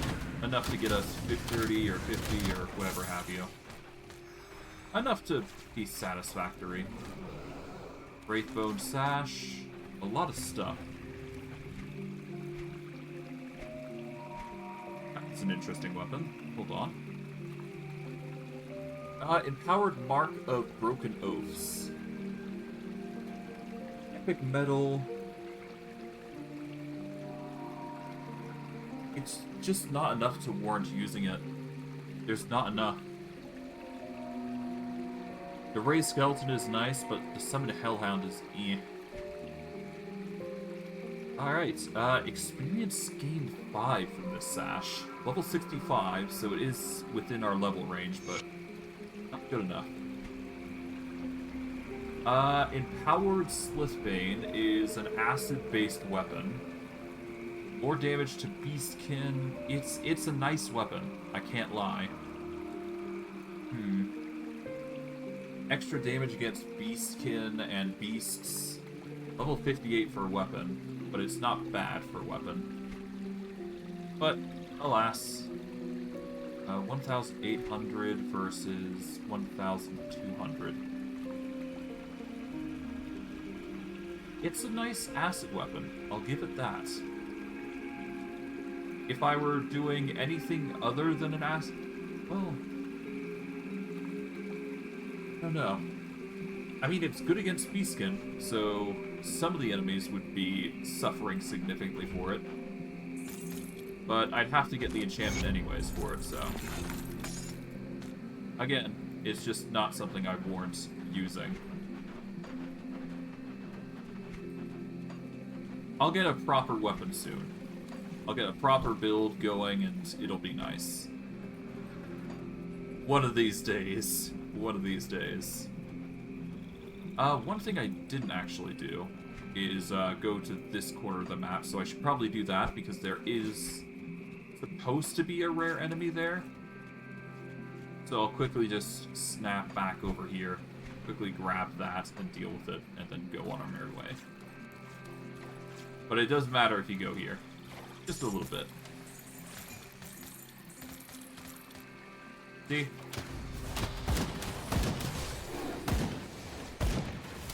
Yeah, there's some enemies that spawn in. I think there is a rare enemy that should come in and cause you some ruckus, but no.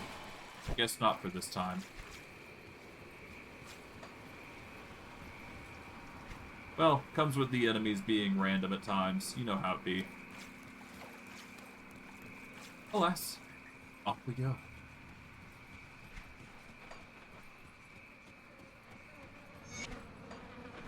Carriage.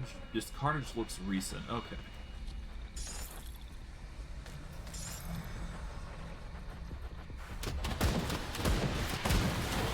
Can't do that yet.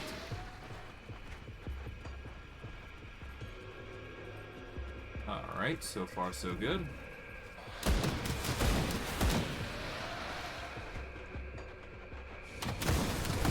That skill's not ready.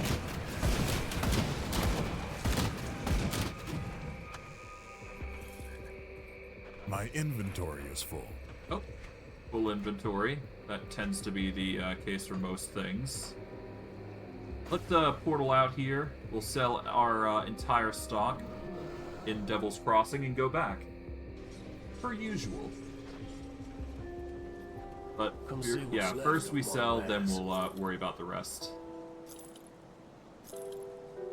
I don't see anything special among the greens. I'll ignore our chest piece if I can. Not bad dagger. But we're looking for two-handed.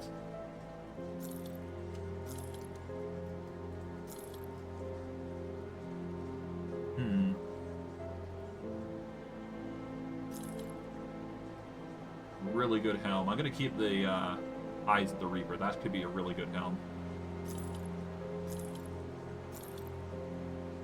It is vitality damage though, so we do need to decide if we're gonna go that helm or not. I'll just sell everything here for now. I'll find something good later, I'm sure.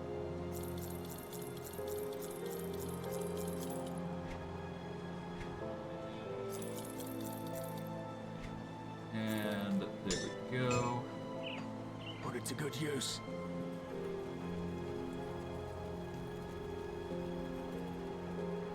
Okay. Hello, Smuglo.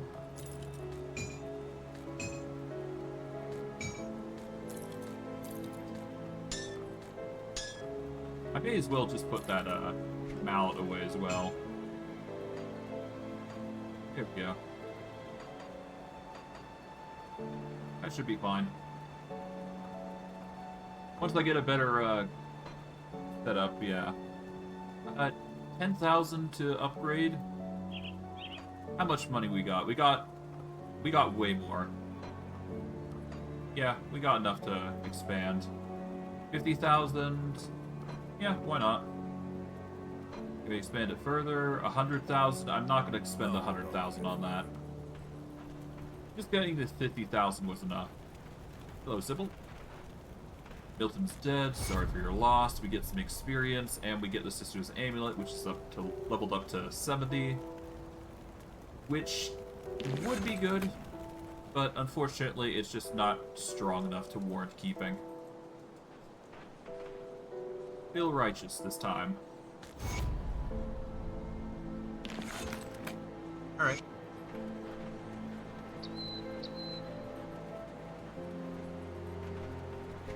I don't think there's anything else that we need to worry about, so yeah.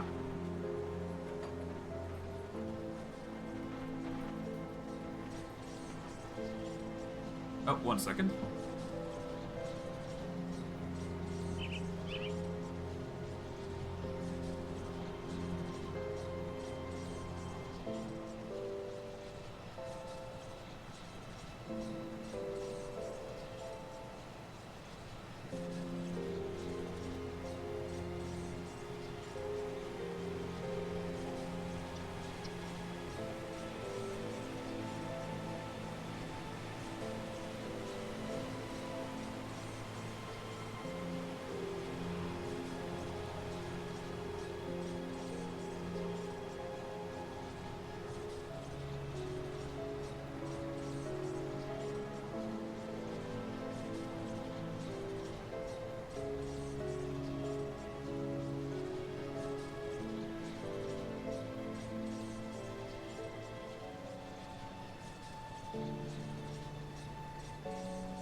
Okay, apologies for the delay, I'm now back. Let's get back into things. I guess I'll just go back to the portal of Foggy Bank here, and then we'll go from there. Oh, right, just so you're aware, this little map thing, this is what we'll be eventually going towards. If it wasn't for this incomplete reset, I would have gone there, but that's just ultimate difficulty for you. That is the price I'm going to be paying for going here, so yeah. We'll just make do. But I digress. Grab what we can, and let's continue.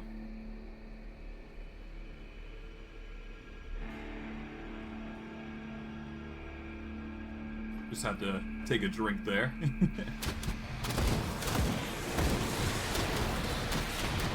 Nice.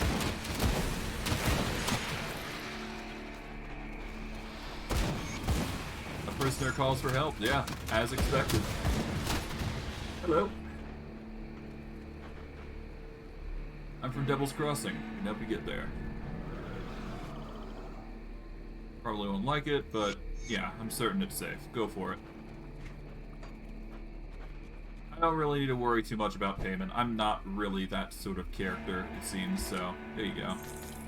Although, I guess I could quickly go and return that quest, get a ton of experience for it, so... We're doing good. We're doing good.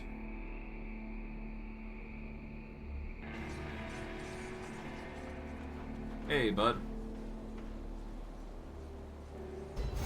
Thanks. That is 30k experience, more rep. What is our rep with, Homestead at this point? It's honored already. See anything you like? Let's see. Yeah, we just became honored, so that's good. We haven't learned any of these, so I'm gonna quickly grab those and the writs, because that is the important things. We learned the Devil's Waist Guard and whatnot, so that's good. I'll give you a good price of what I've got That is left. level 50 in gear that we can learn, which is unfortunate because considering what it can do, but yeah, it's fine.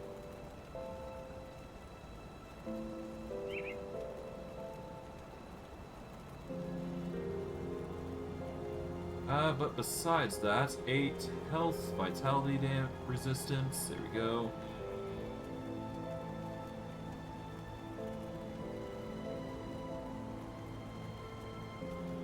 Split venom. Poison acid resistance, bleeding resistant, acid retaliation, yeah. Nothing that we really need, personally. This is a Wendigo totem, which is okay. This gives us bonuses to Call to the Grave. Other than that, the rings aren't that great because we got Conjure Primal Spirit and Blight Fiend as good ones. Anyways. See you around. Let's see. If we can, investing 1 level into Conjure Primal Spirit might be the way to go. But once we'll focus on that once we hit level 100, I guess. We'll reorganize the build to satisfy however we want it to be. So yeah. At least we got the experience. That's all I really cared about, and we're gonna get more rep from henceforth. So that's gonna be nice. A 50% boost. That'd be nice.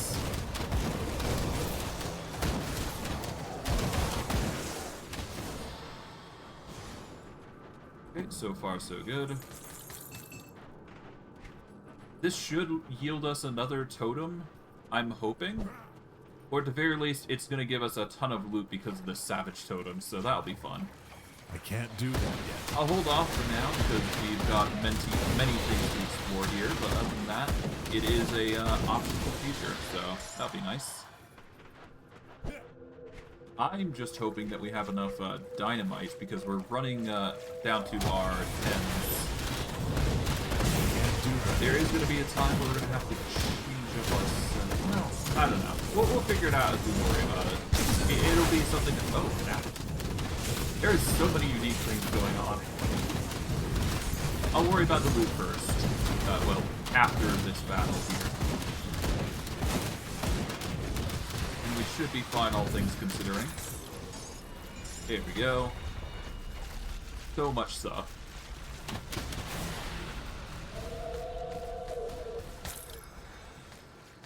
Okay, gather these. Now we gather these.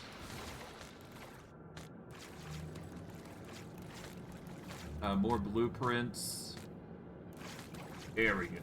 Tons of stuff, but we've managed to sort it out. Alright, Ruby of Elemental Balance. This is an epic ring. It gives pretty good stuff, but nothing that we would use personally. There is the Empowered Maveren's Tome, which is, again, something that we would not use personally. But it would give a bonus in skills if we were an Arcanist, which would be nice, but we aren't an Arcanist, so useless. Empowered Malady would give us a +2 to all skills in Occultist. It would do a ton of acid damage, and it would give us a +2 to Blood of Dreeg. You know what? I think it's high time we change our build. To a certain extent, anyways. Let's see. This resets devotion points, this resets attributes. I think we want to go Occultist. I'm gonna have to revamp my entire build at this point, because I feel like Occultist is better for us. As weird as that sounds. Shaman would be the right choice, but I don't think that's accurate. As weird as that is. As much as I want Shaman to just work with this build, it just conflicts significantly. There's no, like, synergizing effects with it. It just doesn't feel right. That skill's not ready. I don't know. It's such a very particular nitpicky thing, but I feel like Shaman, it just isn't enough. Like, I love the aura. I love the auras. I just don't think it's right. It's just not for the build, I don't think. Iskandra's Balance. That is another Arcanist thing. That is some insane percentage chances, though. Damn. Yeah, that's something. I think I'm gonna go acid damage come future. Or when I get the chance. Acid damage just seems like a really good choice. We could probably also get some serious boons with Necromancer and Occultist, so... Yeah, that's going to be our focus come the chance we get to reaching that point. Is there anything else here? I don't think there is, so... Can't do that yet. It's fine. I kind of expected that there may be a chance that we get anything, but hey, we got the totem. That alone is enough. Okay, it yields us the opposite direction here, which is good. That skill's not ready. I'll have to see what I can focus into, but I'll probably reset everything and then go from the ground up. That'd probably be for the best for all of us, or at the very least me.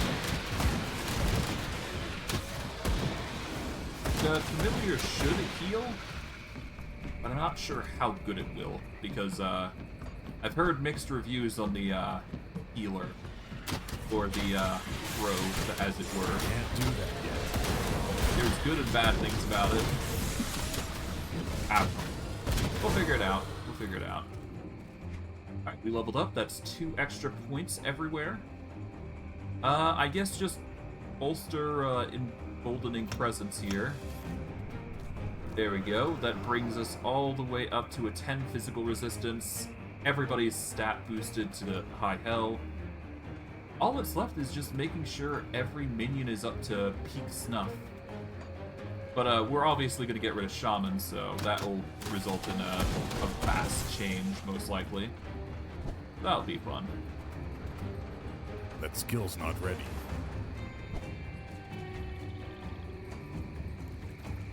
Okay. All the same. Let's explore, see what we can find. Okay, that's the right side explored. Now we're moving along here to see what's over here.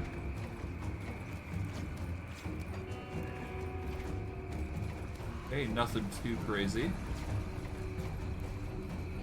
Alright, we're gonna go on to the other side here.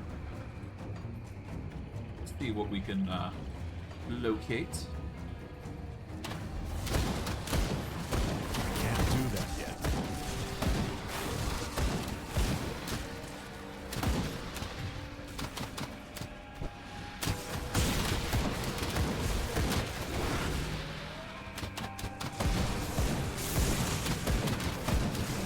That skill's not ready.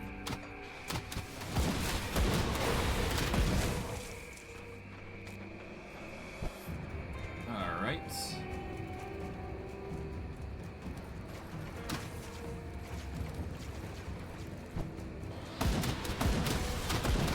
That skill's not ready.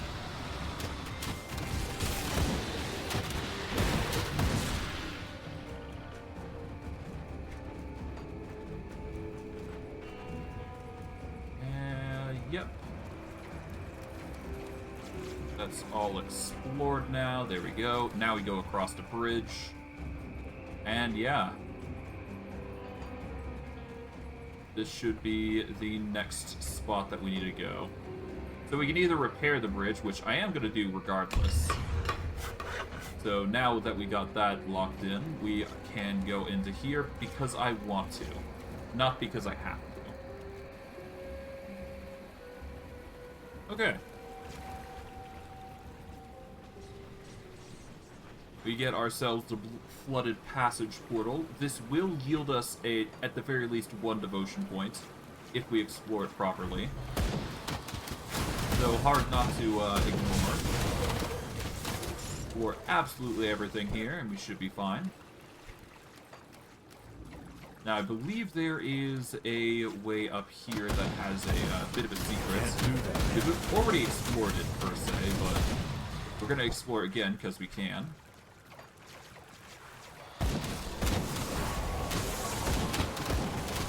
But, yes, exploring it will yield us some interesting results. So we'll clear the way. Off we go into the area here. And it's a treacherous domain. Players have increased health, but it is a poisonous area, and it is very crippling. So there's a lot of poisonous enemies here, so we gotta prep for the worst. Can't do that. So this is especially bad for us because our minions are not built to block poisons. So if we do run into a poisonous thing, we're gonna be in for a rough time. So we're just gonna have to prepare for the worst. Because, yeah, poison's not gonna be a pretty thing for us.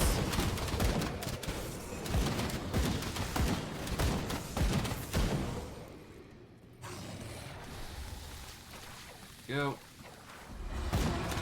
That skill's not ready.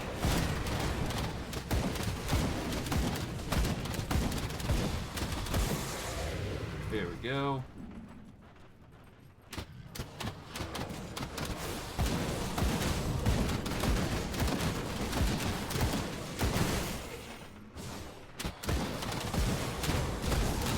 That skill's not ready. Okay, there we go. Kill Heart is not exactly the enemy I was expecting, but whatever. At least the loot's gonna be nice, no matter what we do. That's good. Grab everything here. The Exalted Stash. With the Oathbreaker, or Oathbearer, rather. Interesting. What is the... Okay, so we got Empowered Ring of Vile Intent. Avatar of Mercy. +4 maximum to all resistances.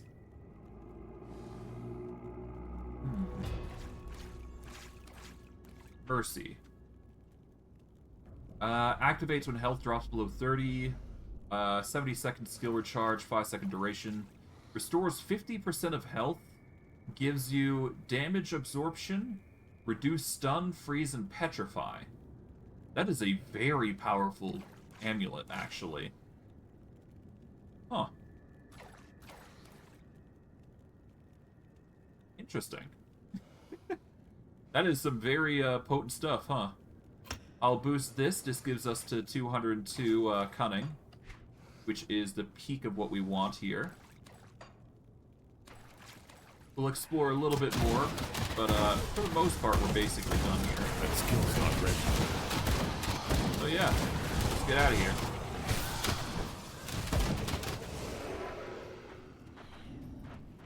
Poison's probably going to be our biggest hurdle, but considering we use poison ourselves, we should be fine.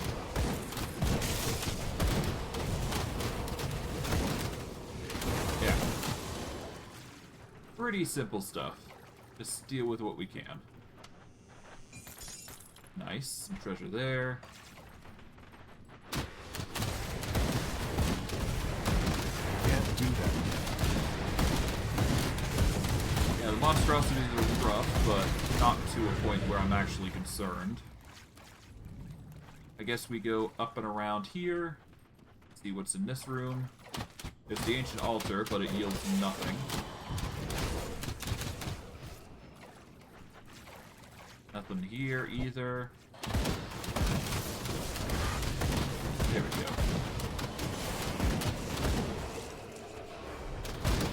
Okay, High Priest Rathalos. Oh god. Can't do that yet.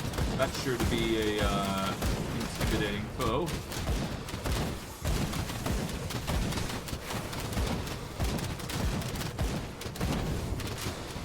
Can't do that. Here we go. At least they can't do enough damage to us, so that's good. There we go. Boneweave leggings. Yeah, that wasn't too bad. Not even that difficult a boss, if I had to be honest. That is... Okay, so Oathbreaker. 41% elemental damage converted to piercing. Okay, so if you had elemental damage, it converts into piercing damage, basically, which is insane. Has 100% armor piercing, though, which is insane. Guess it's a very specific, weapon. Oh well. Well, we've cleared out the treacherous domain, so now we can just continue on with our, own area and, well, combats, I guess.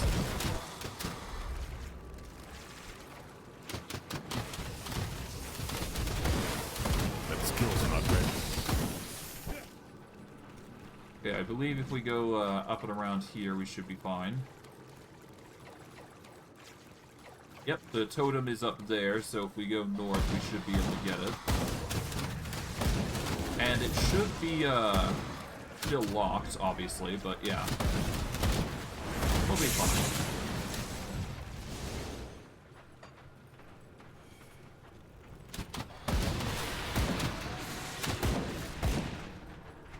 Okay, we're gonna quickly rush over to it. No reason to not stand on ceremony for getting, the extra totem there. Here we go.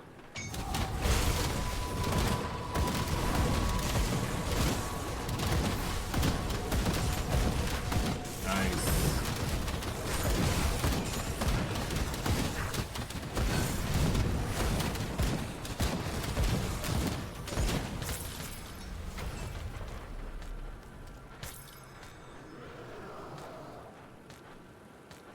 And we get some more My inventory revenue. can't carry anymore. Okay, I would equip more, but it's rough. Oh god.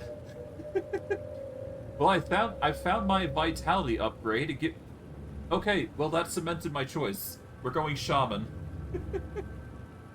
Blood boil and shaman skill. Damn, that's an insane weapon. Okay, yeah. I guess Death's Reach is our go-to... Well, it's not that good of a weapon, to be fair. 180 to 335. Yeah, we could do better, I suppose. Let's equip it. I kind of like it.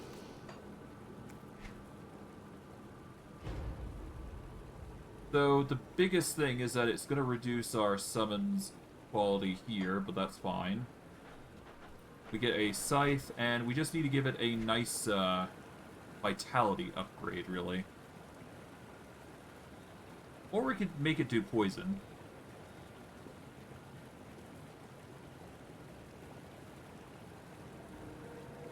Let's see. Empowered weapons.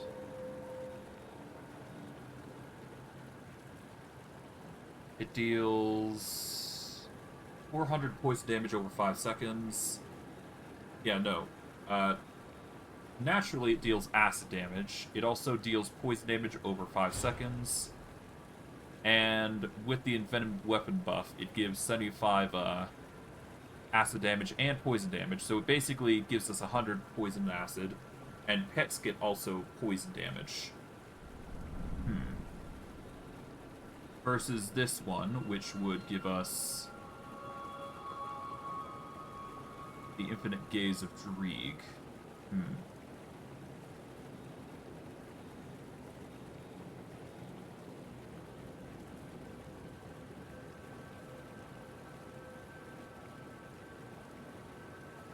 Poison bombs would also be a viable option here.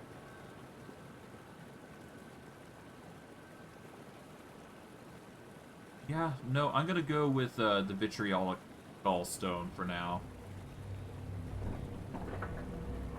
What is Blood Boil again? Blood Boil is, yeah, this. Okay. Causing them rapidly decay as they draw their final breath. So if I can get this, this would be a good Siphon Souls ability.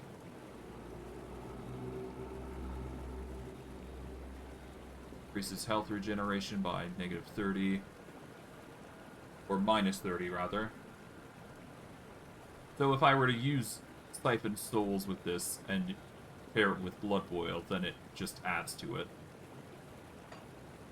I don't know. For now, I'll keep it unequipped because I have got this, so it's fine. But I am gonna have to put it away, much like everything else. It's a choice between that or the it's just two choices basically. I gotta choose between one or the other here. For now, though, I'll just go all the blues and purples here, because I've got lots to think about here. There's some really good stuff, though.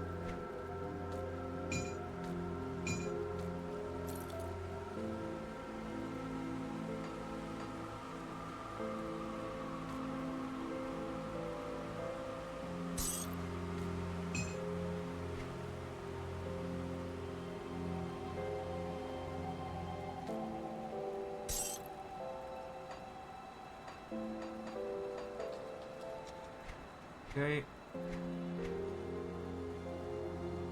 Yeah, there's a lot of good stuff here.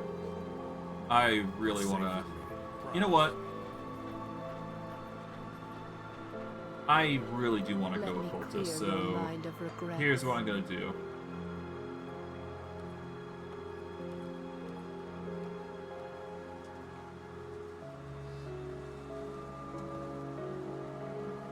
Okay, How much is it going to cost, though?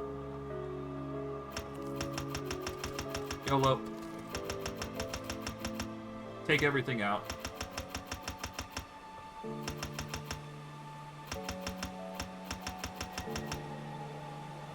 And all the way down.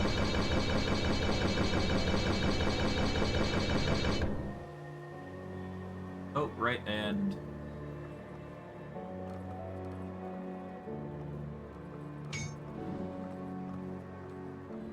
Okay.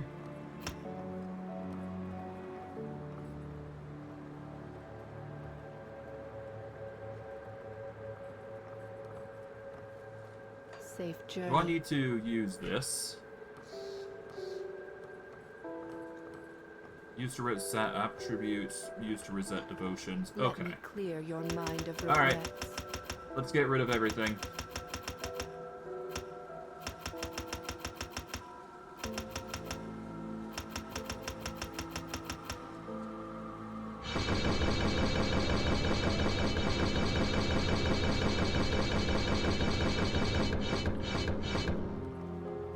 You cannot reset a mastery selection.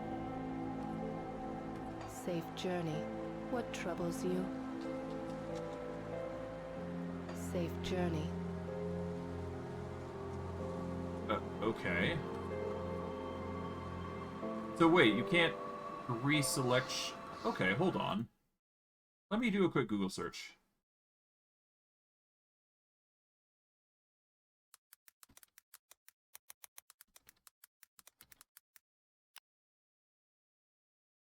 You need to go to Devil's Crossing and find a character called Sadina, the Spirit Guide. You can set your skills and devotions, but you cannot undo the Mastery Progress bar.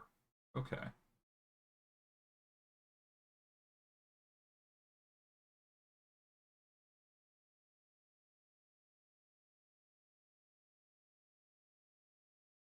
You can only reset your class if you haven't spent any points in it. Okay, let's see.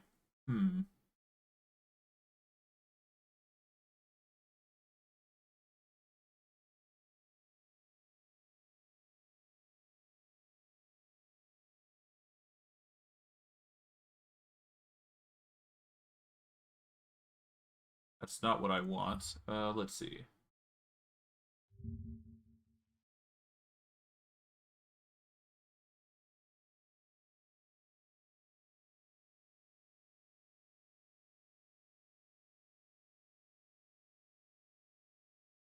Well, if you put all your points into Occultist, you can go to the Trainer Devil's Crossing and reset every point. Keep in mind that you will still have 1 point in Occult, and if you choose a second Mastery... Okay.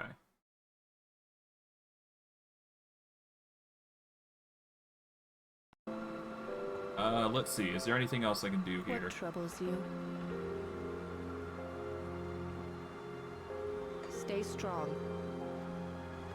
Okay, how do I reset a Mastery selection then?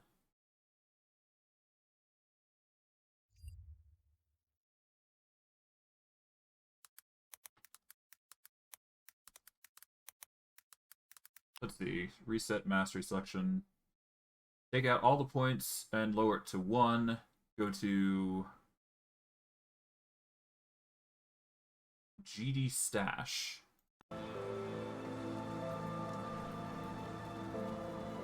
So I guess the Smuggler?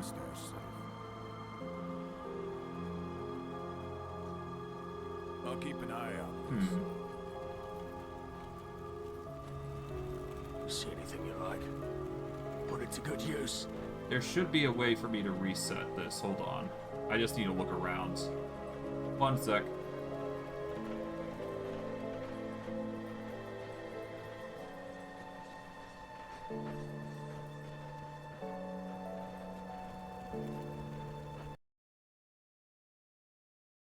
Yeah, 1 second. Let's see.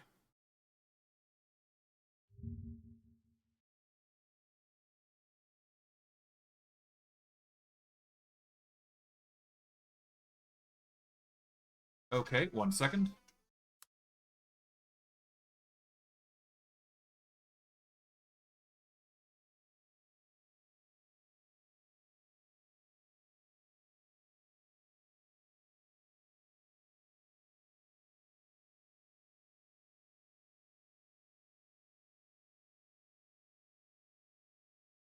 Alright, apologies for that. I just had a conversation. Let's see.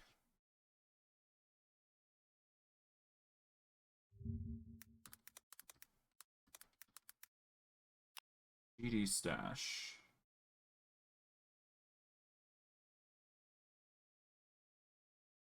It is an external tool to store items from the Grim Dawn's shared stash.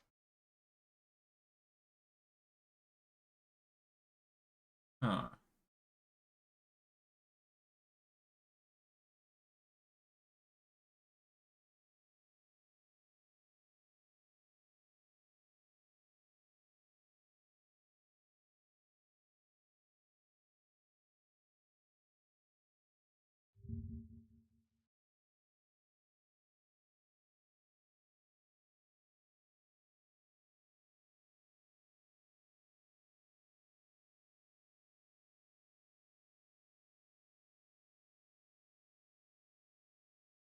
Okay, so GD Stash is a external tool.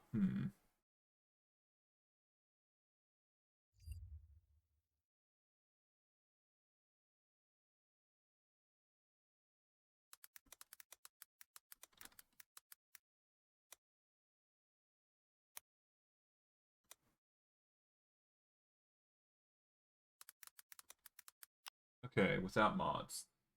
You cannot change the masteries you've already chose, but you can undo every point you place on them. Okay.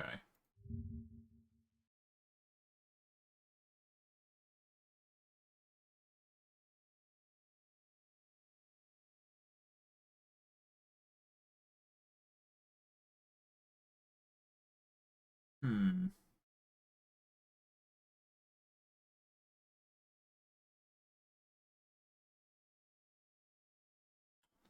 Well, that's unfortunate. Okay, so apparently you can't actually change your class. So I guess I'm stuck with Shaman.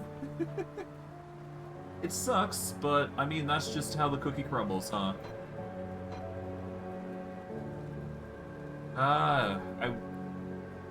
There might be like a potion or something that might be able to change it. Let's see, Spirit Guide. Clear your mind of regrets. Yeah, no, I'm just stuck with this, I guess. So I get yeah, I'm gonna have to stick with Shaman, huh? Alright, well, if that's the fate for my character, then so be it.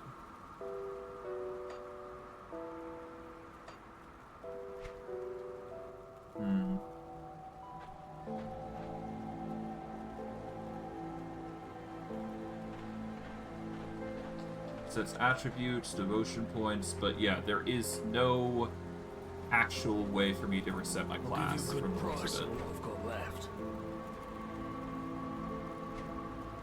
Just seeing if there's nothing that I can't do here. Yeah, no. Okay, well, that's just the life of our character then. Alright.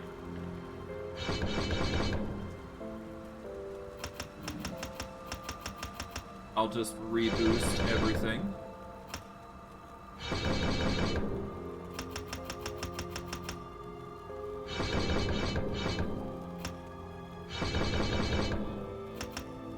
Make sure we get all of our oak skin stuff leveled up.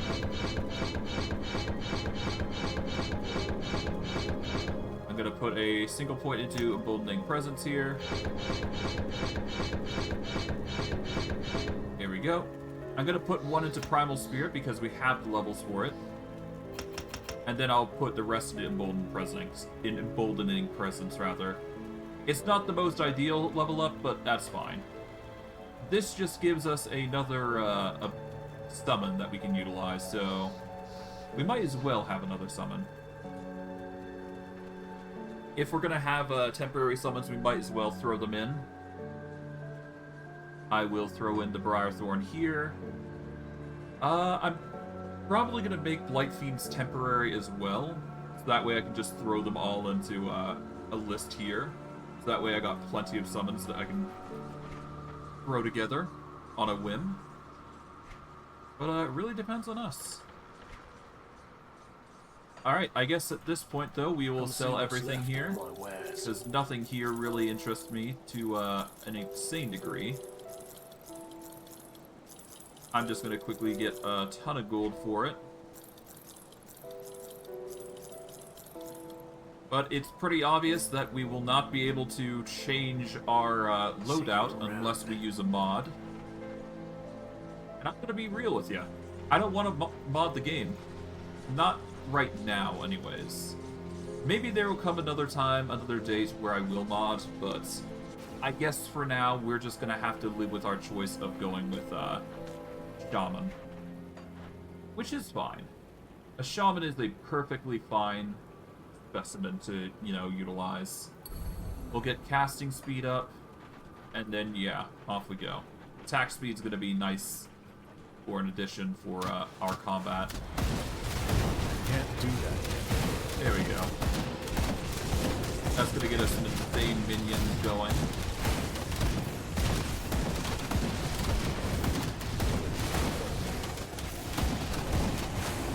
There we go.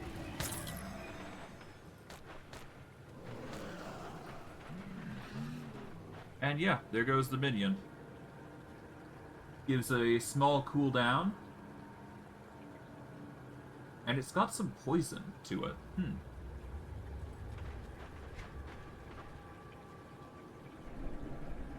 Interesting.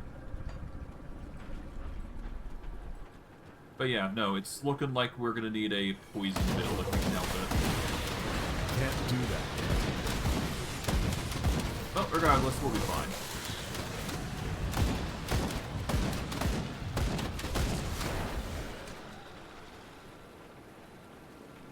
Alright, so far so good. We will go up here just to see what we can find here. That skill's not ready.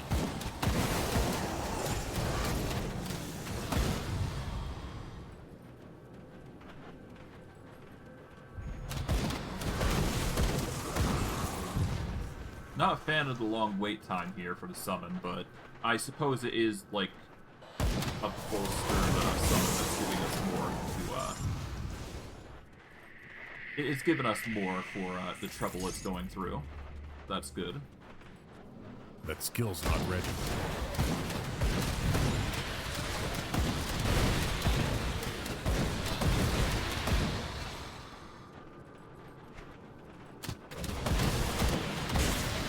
Can't do that yet.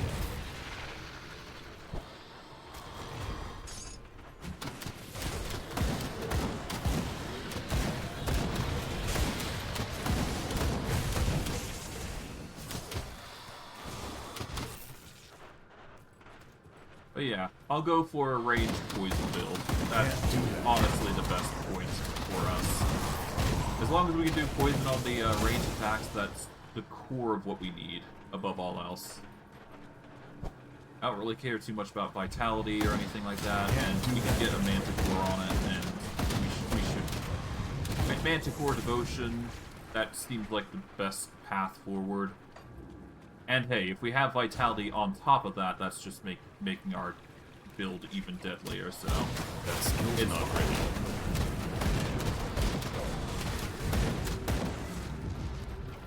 Oh right, I forgot. Gotta get that pet in as well.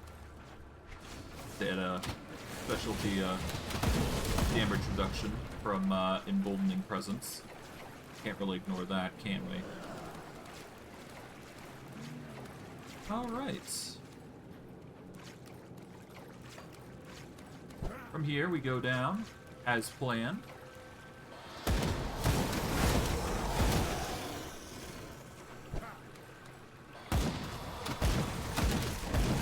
Nice. Pop this open, there we go.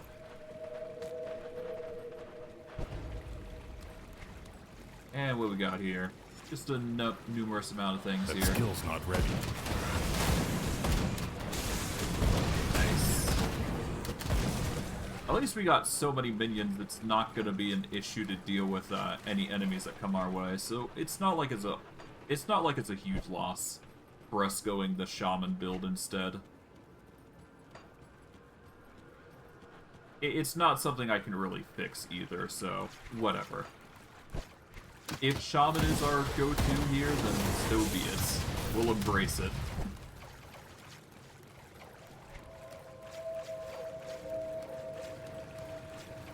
I can't do that yet.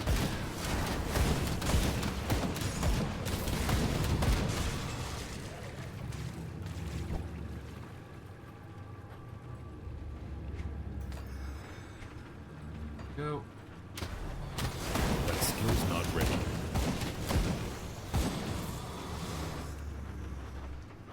Okay, nothing there. We can pop this open, get that little bit of loot there. Okay, we'll go up here, see if there's anything. No. But if we go further past this altar here, we should be able to find our way to the area that we needed to go to begin with.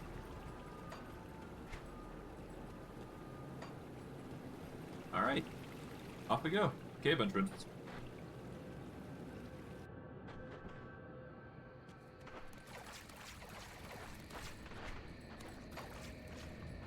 Okay, up and around.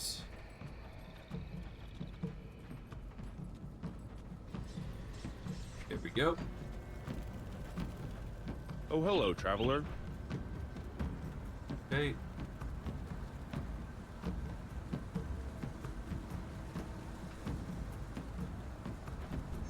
Alright, bugger. Let's go help this guy again. We're gonna follow the same route that we did before. There won't be any changes to what I'm doing here, because, I mean, there's no reason to change. It'd feel weird if I did that, after all we've done. But, yes, we're gonna stick with the same path that we did last time, because I don't want to ruin reputations with certain individuals, just because of one thing or another.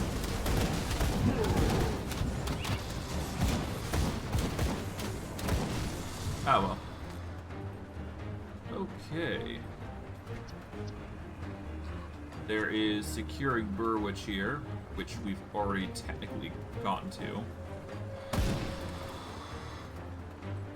Actually, there is one particular thing that, well, no, because we can't reset our, class ability to what skill's not ready. Initially, well, what we could have done. We're just gonna have to make do. Technically, I can invest some energy into lightning, now I think about it. I've already got a strange key. That is, from the mission over here, so that'll be interesting to be sure. Guess I'm fighting some of these guys here. Some minions to make up for the losses. That skill's not ready. Alright, off we go.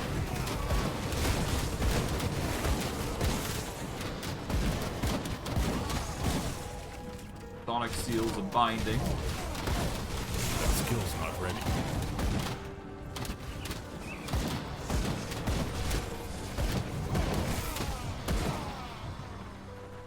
Okay, there we go. Pop these.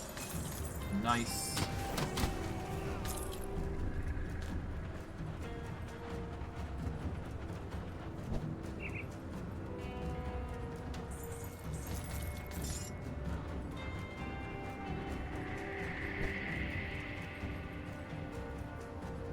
Okay, now all we gotta do is go in here, because this in itself is a dungeon. And we should be able to get a quest done here, at the very least. It is a dangerous dungeon with... That skill's not ready. So that is going to result in minions here just dealing extra bleed damage, which is a little bit of a nasty effect, but thankfully we got plenty of healing aids that are going to stop such a thing from happening. Or at least hopefully it will.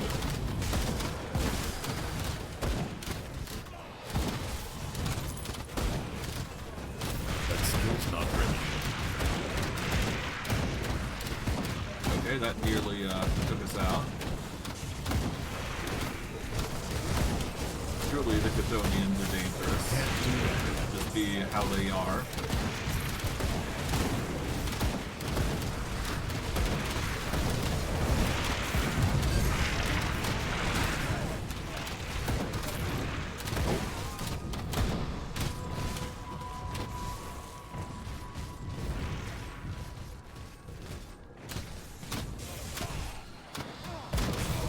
There we go.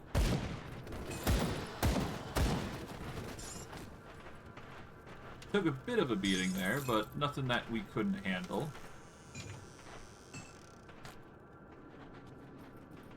Okay, anything in here? Not really. Just more, enemy, well, more gunk that we don't need. Okay, I guess we'll go around here, see what we find. We don't need to go there just yet. We just need to pop this, because that's more loot. But now we go. Can't do that. There we go. Bit of Chthonic shenanigans, not a fun thing. Got a strange key, though. There we go. Off we explore, per usual.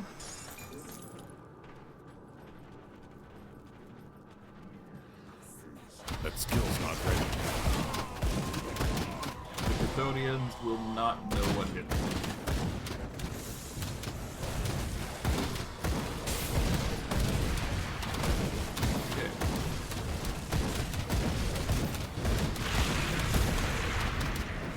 Okay, Shepherd's Call is reached rank 20. I think that's max for a Shepherd's Call, actually, now that I think about it. That's gonna be really good. Can't do that yet.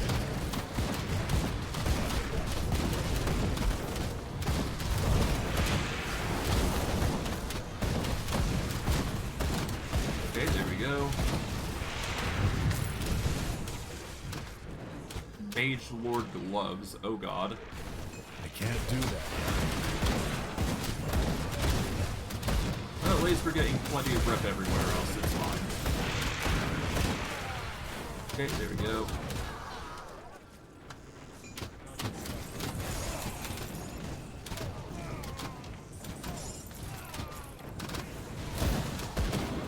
Okay, there we go.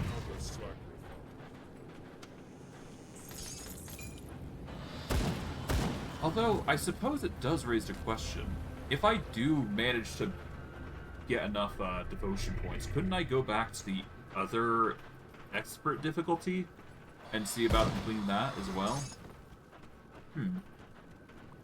I suppose that's food for thought then, huh?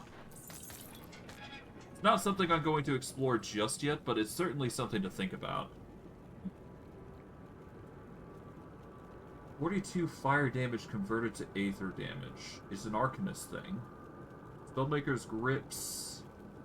Mage Lord Greaves with Spectral Binding. We don't use Spectral Binding, is the thing, though. I guess we could in the future, maybe. Depending how I feel. Alright, the big boss here. Skill's not ready. In the area.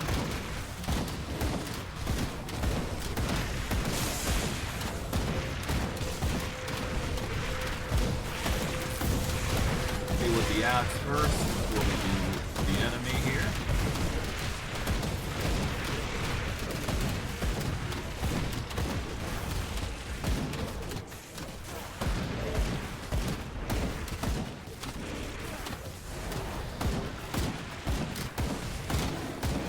Okay, there we go.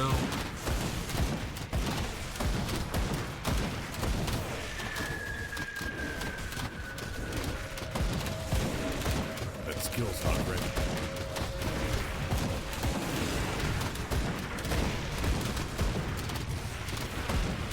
There we go. Level 80, though. Damn. Can't do that yet. Oh, we managed to do it. Slayed Salazar on... Hold on. I need to actually check that achievement. Hold on. We slayed Salazar the Blade of Chthon in the Depraved Sanctuary on Ultimate difficulty. So there is actually achievements for doing it on the hardest difficulty, apparently.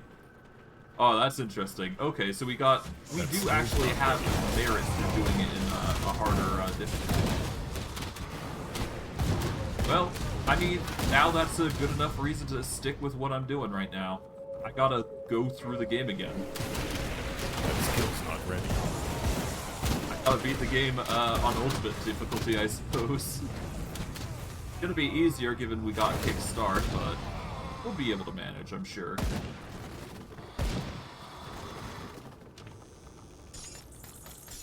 Okay, there we go. Clairvoyant Mantle. Huh. Well, at least there's interesting gear. Clairvoyant Mantle, Vitality and Aether damage. Chaos damage converted to Aether damage, so it's a mix between the two, but nothing that we can really utilize. Ah, well. At least we're getting tons of rare items. That's all that I really care about here. Oh, there is a massively rare chest here. Driglamore, which would have been a great weapon. Damn. There's just not much in the Shaman Necromancer build, huh? That's kind of sad. I'm gonna be real with you. Oh well. We'll take what we can get.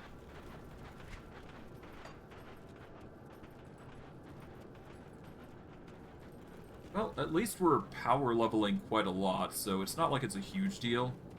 We should be able to get to level 75 pretty quickly and then choose a weapon that we like. And, of course, we can dismantle anything that we don't like, so we'll make it work.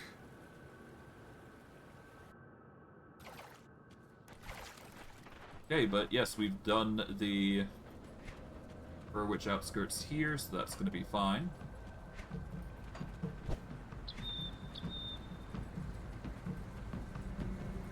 Alright, let's keep going, I guess.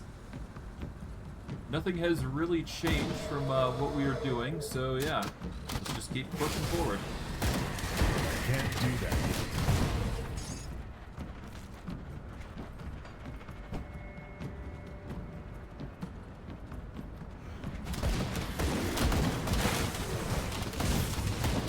So far, so good. Can't do that.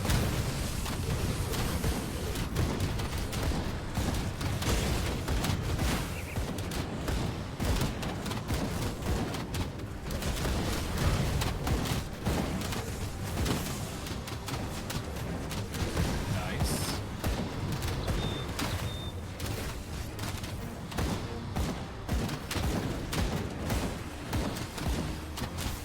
I can't do that. Here we go. Okay, this is the other Move quest along now, part. stranger.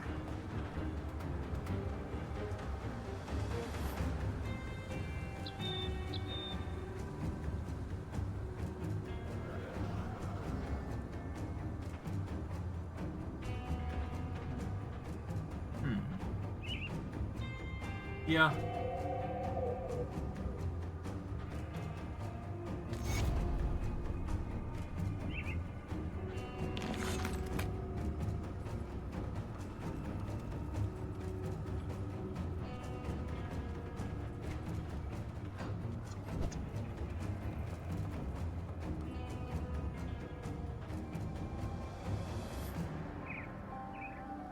Okay. And yeah, off we go. Let's see. What else can we get into as we're going just rushing through these quests, huh? That skill's not ready. Well, at the very least, the experience won't change. We'll get a ton of experience for our troubles at the very least here. I guess technically we can portal over there to talk with what's his face here. I can't do that.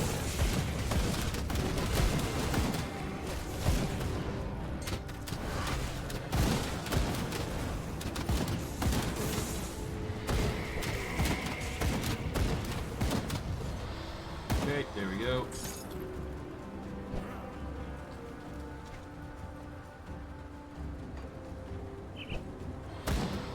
I can't do that.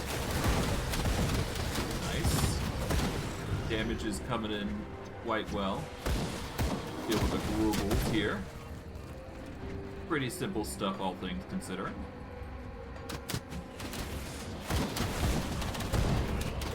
Yeah, these guys don't stand an absolute chance.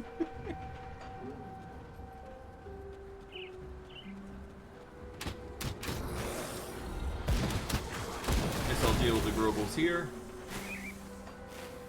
You know what? Yeah, no, let's go to the cave entrance as planned. See what we can find in here.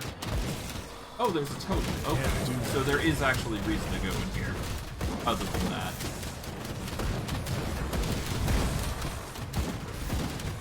That skill's not ready. Okay, we got a ruined shrine. Offer the crystal. There we go. We get a devotion point for our troubles. Nice. That said devotion point will give us the Kraken level that we need, and that'll bring us up to the affinity there. We just need to get our hands on 5 more points with the Dying God. So let's see. Preferably, I'd like something pet-oriented. If I can get that, that'd be the most ideal. That's 3. It gives us 3. This gives us 3. Sailor's Guide gives us 5, if we're willing to invest into that. It would give us physical resistance, elemental resistance, movement speed, and some physique, which is always a nice addition. The eel is also an option. It gives us a chance to avoid projectiles, from the looks of it, which is always nice. The gallows is also another thing. It gives vitality and chaos damage, which could be good. Let's see. Wraith is not it. The lizard is not enough to warrant it, but is a decent choice given the affinities it gives. Tsunami is also a decent one, given... Well, Tsunami's okay. I'm probably going to invest in the Compass, the Sailor's Guide, because that is the 4 cheapest abilities, and it has the most useful abilities. And movement speed also bolsters, so that alone is just a good addition to have. So I guess there is merit to it, here and there. Alright, let's go explore a little bit more. That skill's not ready.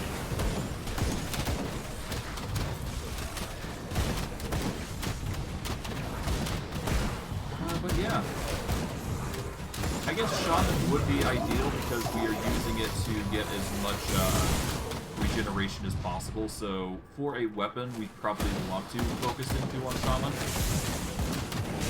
Really That best skill's not ready.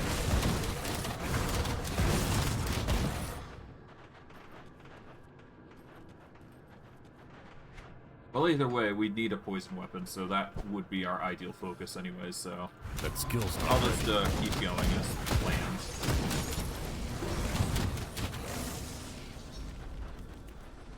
Well, so far so good. At least the enemies are easy to deal with.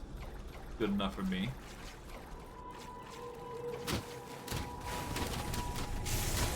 Can't do that.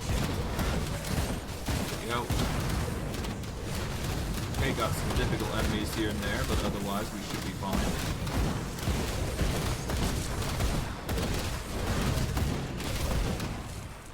There we go. Pop out of here. Can't do that yet.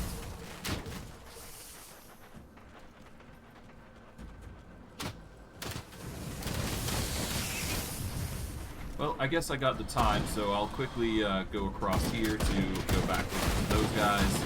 Don't need to really portal anywhere, Can't as do far as that. I'm concerned anyways. So I'll worry just about doing these as we go. Well, grabbing what I can. Might as well go for a full inventory before we go see what's his face.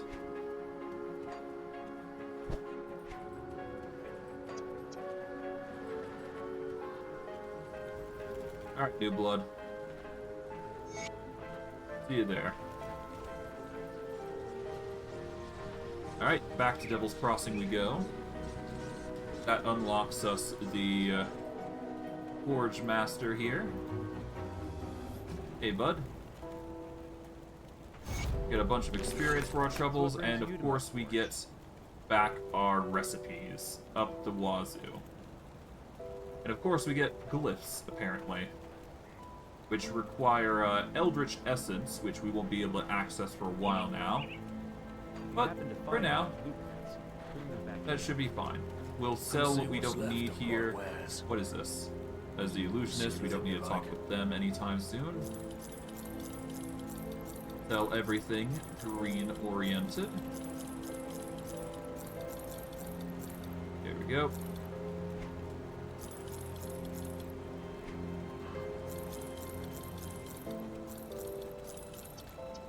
Got some interesting weapons here. What's this? This is an acid-based weapon.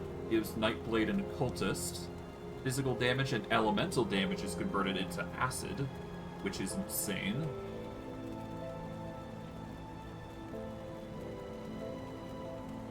That's a really good two-handed sword, actually. Hold on. That's not bad. Well, alas, sell everything that's green here. And let's go over into our inventory over here. And let's start taking stuff out.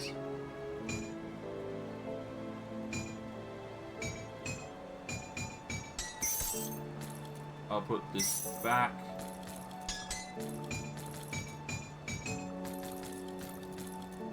There we go. I'll keep Done. an eye on this. Right, actually, hold on. I don't need all this. Because anything here I don't really use. Let's see. Well, yeah, no, let's stow everything here. Let's see. No questions. Ideally, we're looking for acid damage, right? So acid and poison is going to be our go-to, so anything that isn't, or at the very least has shaman skill, which is going to be most, well, not everything, but some things. Let's just deposit everything else that we don't need then. Keep this, because I'm actually curious about it. One-handed weapons are pretty much off the table. Two-handed ranged is also good.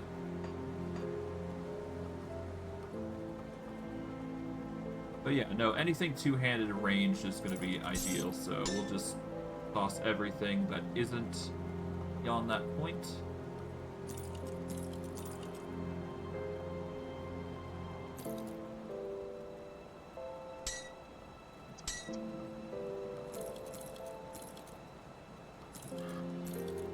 This is a one-handed, so just toss that. With that, we are going to need this helm soon. Toss all these in.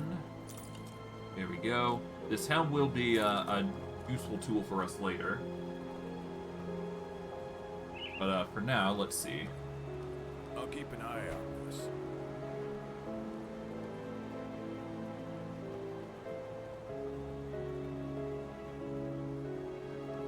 As weird as it is, this hammer is the most damaging.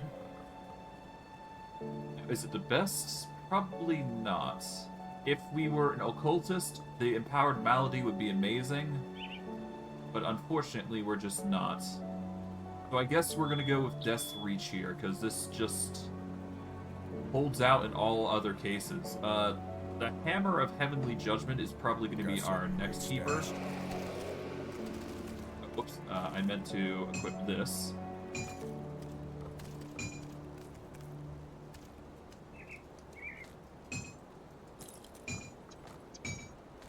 Toss all these in.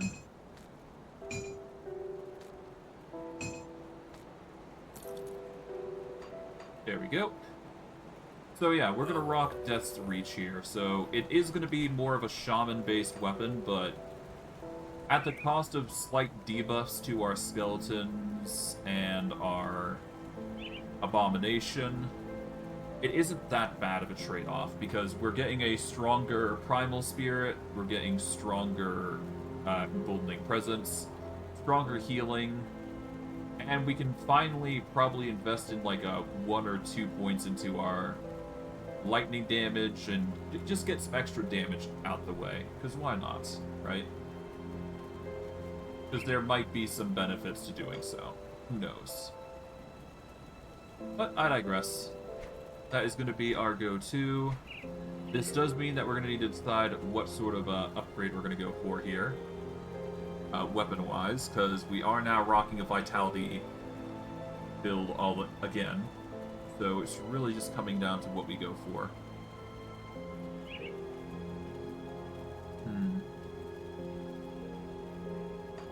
I guess I can check Duncan here. Best I can with what I've got. Okay, Vitality.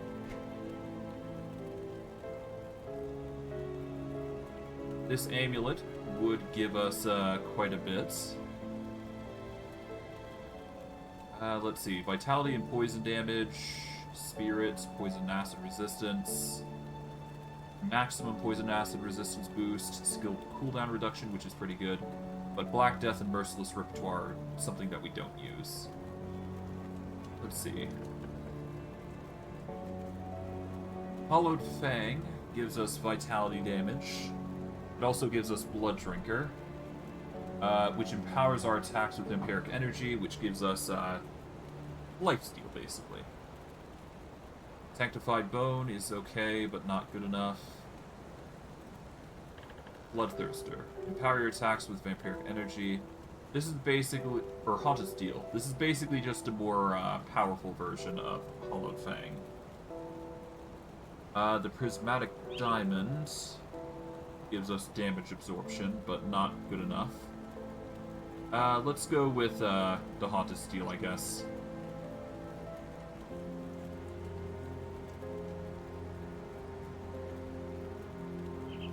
Thankfully, we can easily make the Vengeful Wrath.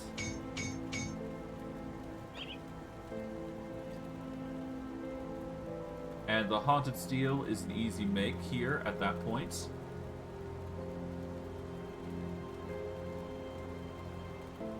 This will give us some insane bleed. It'll give us some insane vitality damage.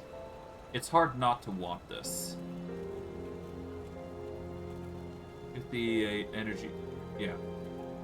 Oh, but it's a skill that we activate, isn't it?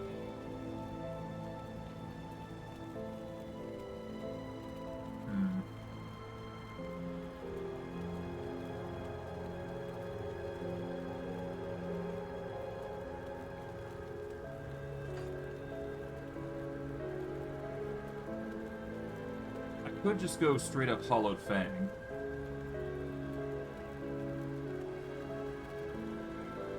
Yeah, no, that doesn't cut it. I could also do Bleed, because it does have Bleed in it.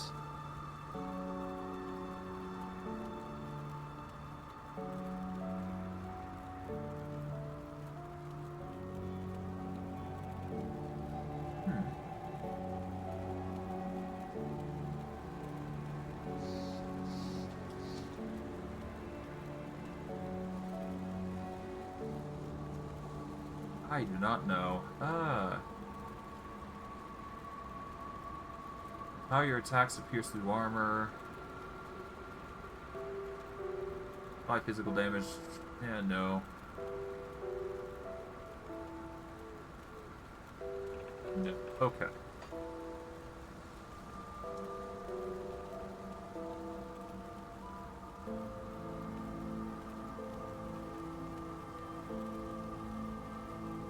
Hey, don't get killed Let's out see. there. What does this do? Because Blood Boil seems to be the focus. So Bleed, Vitality, this does Vitality. We can convert it to Aether damage. 100% of Vitality damage converted to Aether damage. We'll lose 10% of damage, but it also has a +3 duration. But if we can invest into Siphon Souls here and get the Vitality damage down to it, then we can actually combo it well. Got any more scrap metal? So, let's see.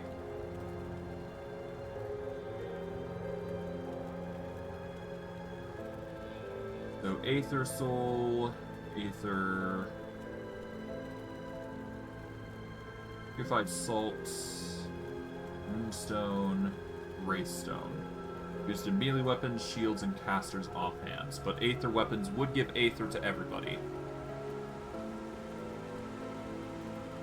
And let's see, what would this do? This would give us... By channeling the raw energy of the Aether into Soul Siphon, the Necromancer can see the very soul of their enemies. It would not help here, would it? Fortunately, we don't have much ways to convert damage into Aether for our pets. I suppose they just do their own damage, don't they? Yeah, no, if anything, the Call of the Grave only does damage for us. And considering we're doing Vitality damage, and we're just converting it into Aether damage by the Siphon Souls skill, That could actually work for Got us. any more scrap metal? I keep forgetting that this doesn't actually affect our pets. It just affects us. So we're only doing this buff for us alone, so just activating it is literally just a thing for us. The pet buffs, they don't matter. God, I'm so dumb. I keep worrying about my pets, but in hindsight, they're not really that heavily afflicted by it. Really, I could just go a Wraith Stone and be done with it. Because this would give us the Aether damage that we need for the weapon.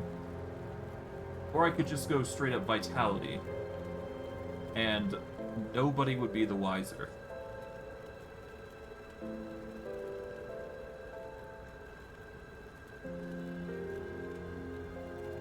Yeah, no, Vitality is just a harder one to apply, huh?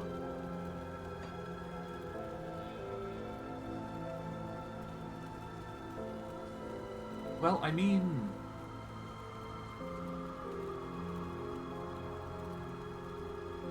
let's assume I go Wraith Stone, because we do have one. This would give us 25 Aether damage, it'd top us up with Aether damage, it'd convert 10% physical damage to Aether. We'd get an additional 75 Aether damage, and our pets would do Aether. That would be pretty nice. Alternatively, I can go Poison and Acid, and just give my minions a nice bit of a boost to damage, but it realistically wouldn't be much.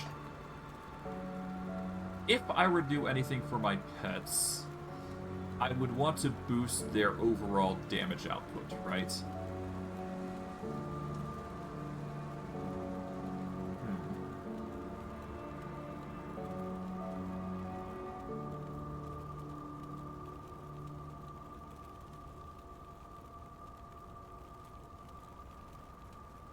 I do not know what would be good, huh? Ah, the woes of choosing.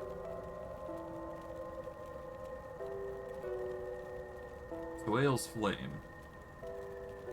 Chaos damage, vitality and chaos resistance.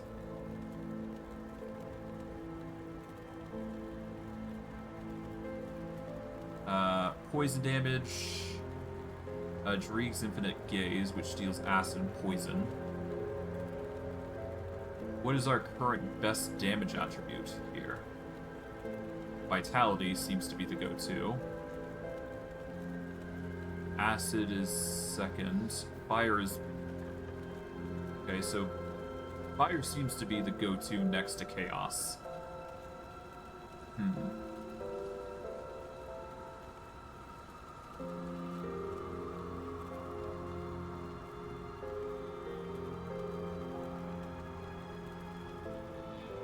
You know what?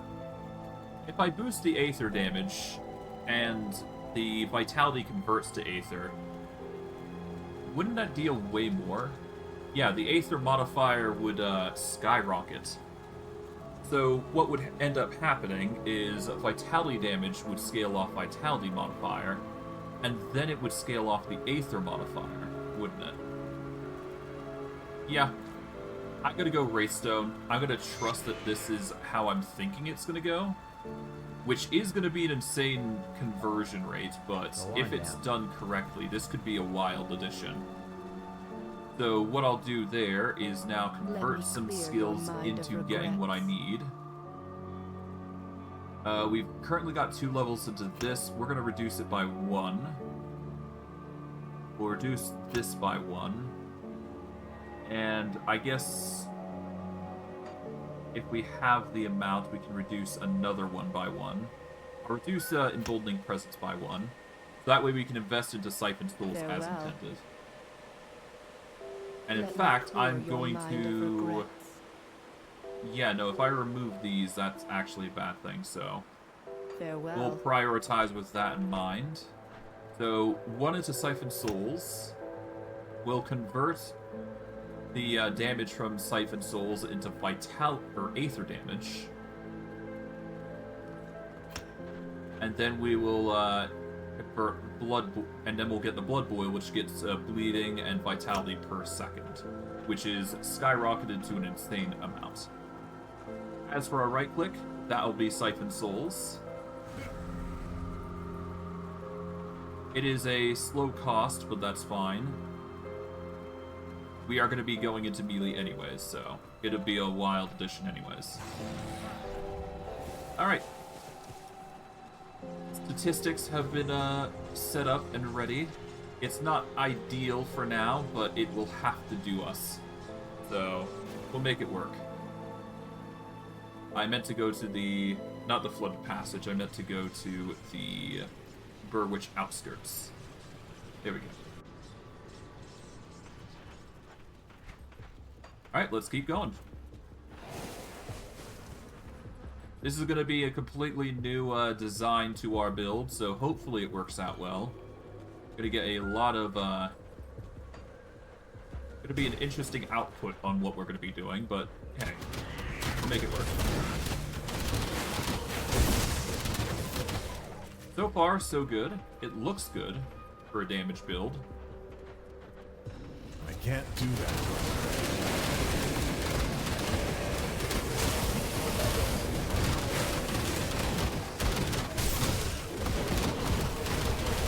Yep.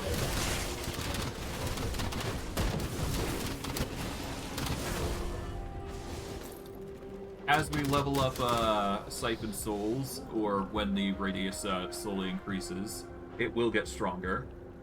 So the more we invest into Siphon Souls, or the more points we get into the Necromancy tree to get Siphon Souls better, it's gonna have a higher radius, which means much more targets are gonna be afflicted by it.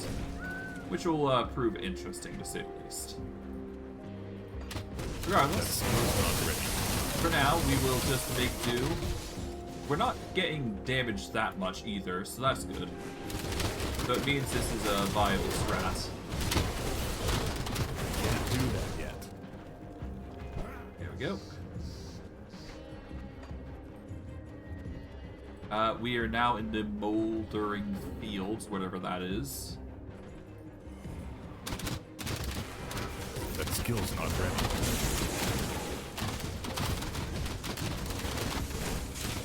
Yep.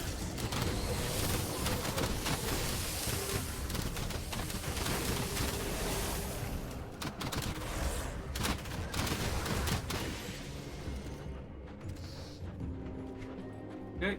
Oh, there is something here. Balros.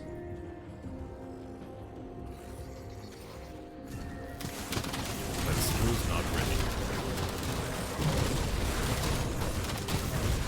There we go.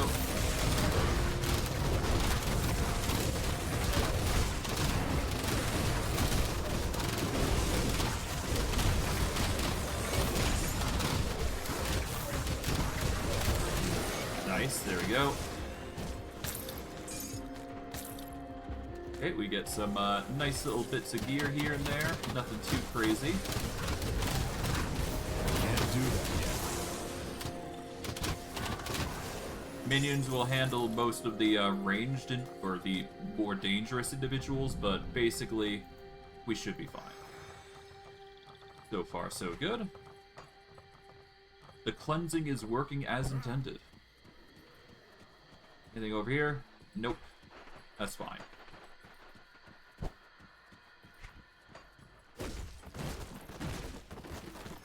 Ration, nice.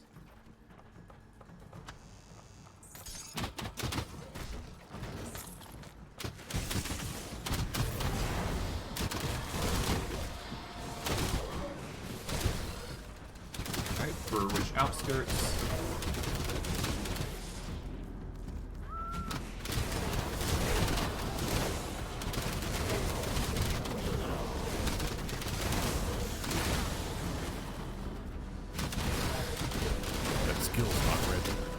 Nice, nice.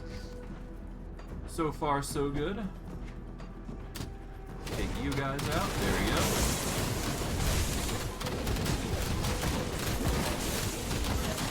Can't do that. Hey, level 74, not bad. Alright. From there, I guess we'll go over here, see what we can find here. Alright. At least our progress is going well, I'd say. Could have gone a whole lot worse, I imagine. But thankfully, we're just doing really well with what we've got here. But anyways, level up wise, we're not going to level up anything here. Ideally, we want this to upgrade naturally. We're not looking to make it like insanely damaging because everything else would be doing our job for us. Or it'll be doing the damage for us anyways.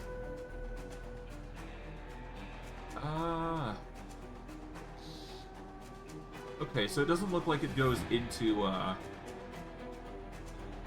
that's annoying. Okay, never mind. Whatever. It's fine. Anyways, let's just invest into Emboldening Presence. I thought, the Vitality Siphon would, work as intended, but you know how it is sometimes. Sometimes things just don't work your way. No matter, this scythe is pretty good at doing its job, so I'm not going to complain.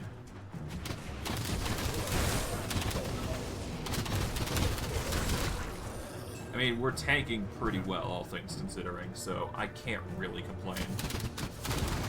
That skill's not ready.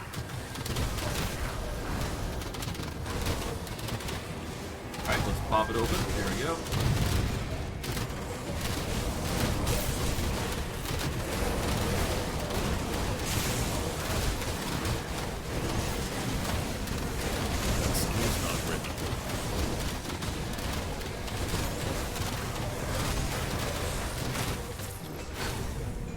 There we go. Nice. Grab everything here. Got the blueprint for the Relic Citadel, whatever that is. That gives us a whole bunch of shield stuff from the looks of it, which is nice. This will give us a whole bunch of vitality damage and decay. Also gives us boosts to Wendigos or Wendigo totems and grasping vines, which is alright. But nothing that we really need. So we'll leave that alone for now. Yeah, no, nothing that we really want right now. Of course, we're going to have plenty of options available to us as we go, so we got time to choose. Or be choosy, if you will. But alas. I think I want to wrap it up here. No, before I do, I should probably go... Yeah, I should probably explore the rest of everything. And once we get to the next portal, I will wrap things up. That is going to be the intended goal. If I run into things on the side, then I will go... well, I'll run into it and we go there.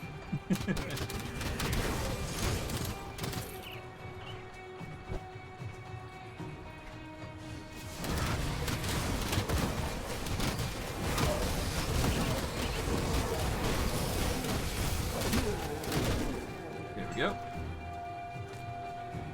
So I've turned into a melee necromancer, I guess. Crossed with a shaman. This is a very weird build. I cannot deny. Although it's a fun build, though. It is a funny build. Okay, so from the Moldening Fields, we want to go up. And we want to go following this path, I guess. I can't do that yet.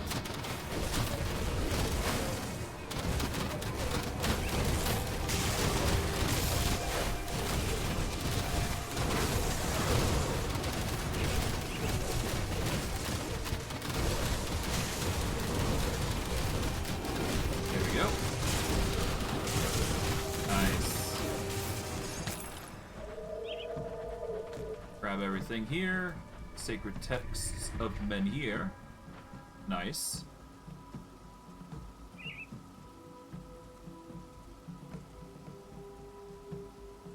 That's interesting. Some interesting damage there. Not that we're going to be using it, of course, but it's there if we want it, I suppose. Okay, Mud Row.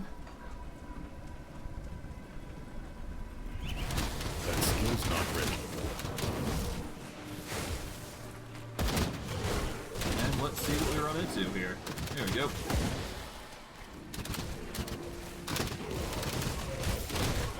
I'll be honest. Ultimate difficulty?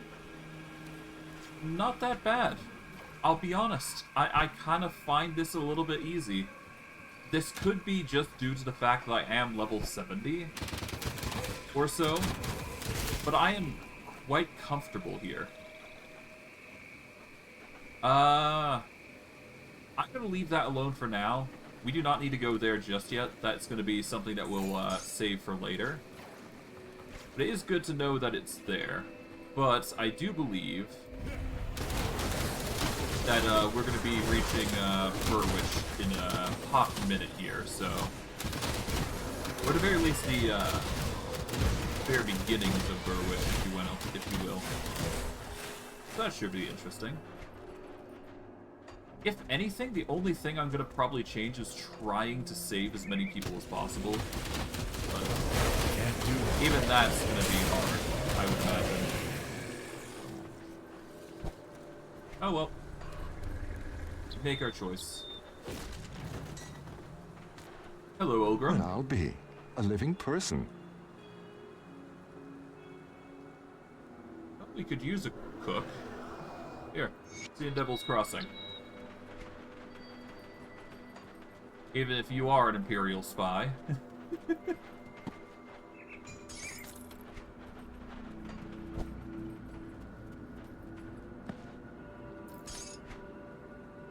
Okay.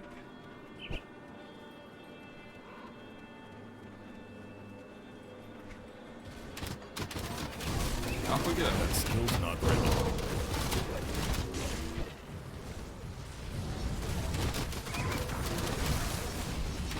Oh, we're nearly there. But of course, I do want to explore the rest of this one-sided area here before I, jump the gun. Besides, we... Oh, no, I can just get here anyways. There we go. That skill's not ready.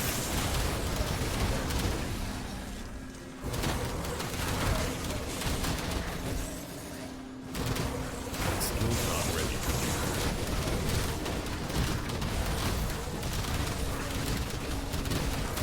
There we go. And another... Done. Alright, that is the portal secured in Burwich. So we've managed to make record pace to boot. I'm going to explore a little bit more over on this side here, just to really cement the location. Skill's not ready. Mainly just because I want to explore as much as possible. Get my points across and whatever have you. There we go. Even getting some extra healing on top of it, so that's nice. Okay, there we go.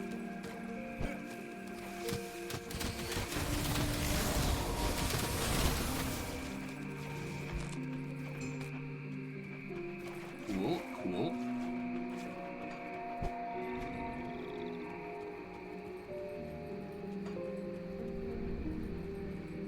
So yeah, there's some food in here that we could have grabbed, but I think we've already grabbed it, so no point in checking.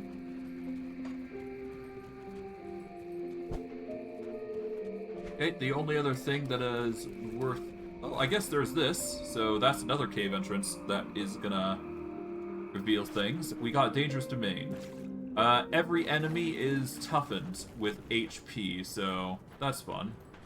Got a gut worm, the man-eater.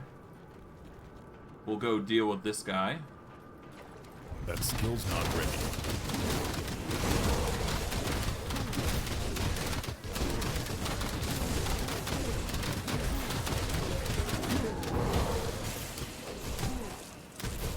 Okay, let's set up a portal just in case.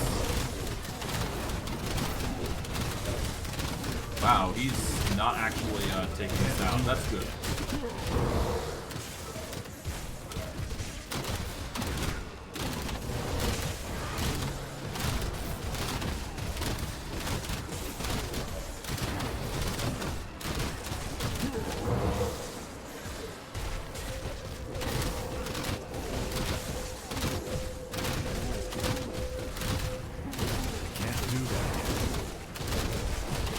Okay, there we go.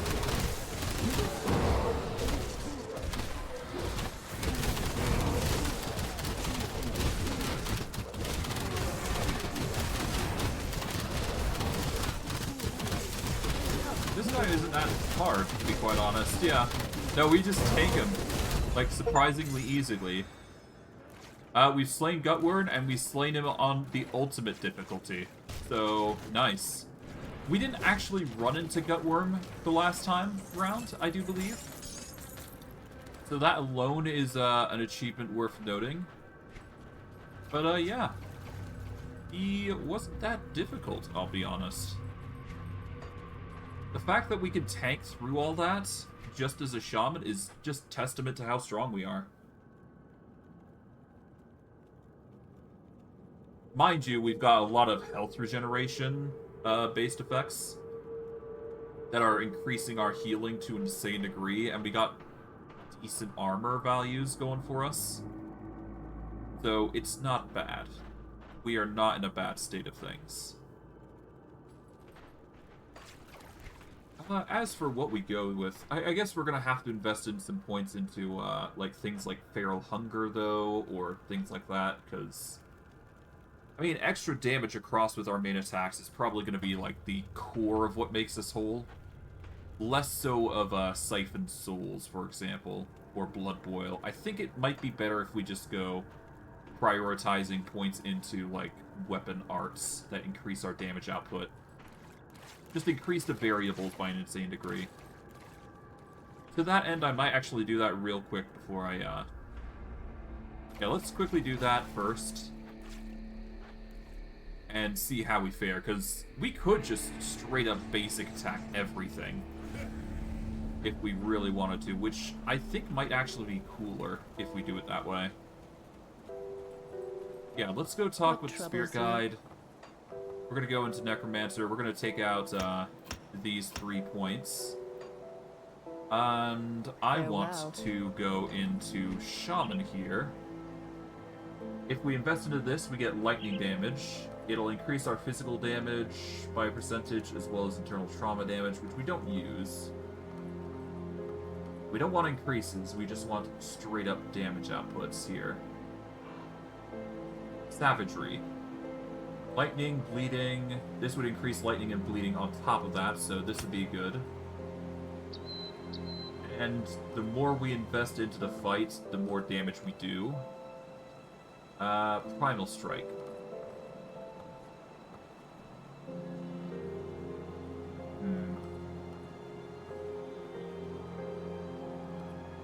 3-second recharge, 3.8 meteor target area. I could just spam this. This deals physical damage as well, so that's another thing.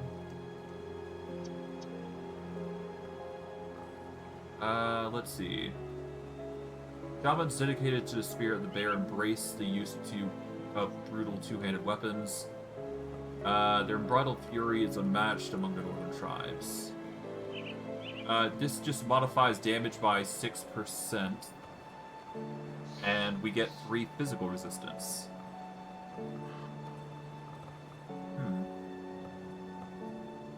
This could be handy. But we'll stick with this, because this is going to increase our damage over time. Yeah, honestly, weapon attack should be Savagery here. When used as your default weapon attack, Savagery increases the intensity of your attacks with every strike. Building up charges increases the potency of the bonuses.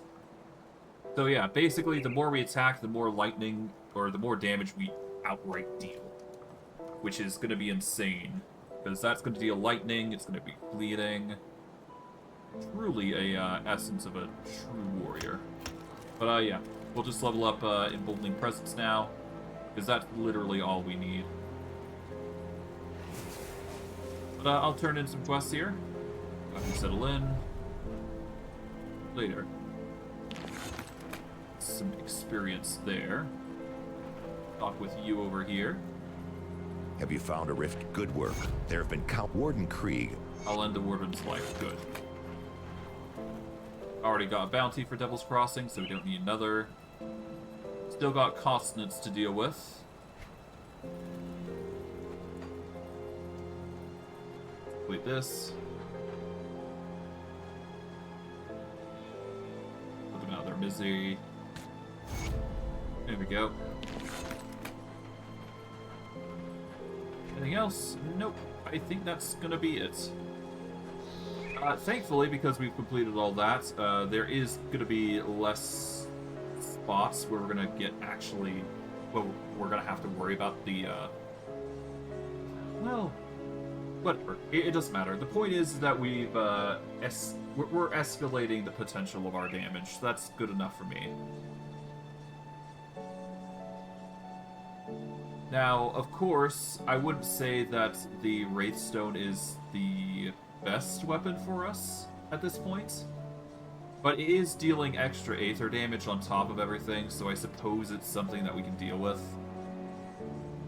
I suppose if we really wanted to get technical, we could do fire damage and just do burn with, what is it? A fire-based weapon.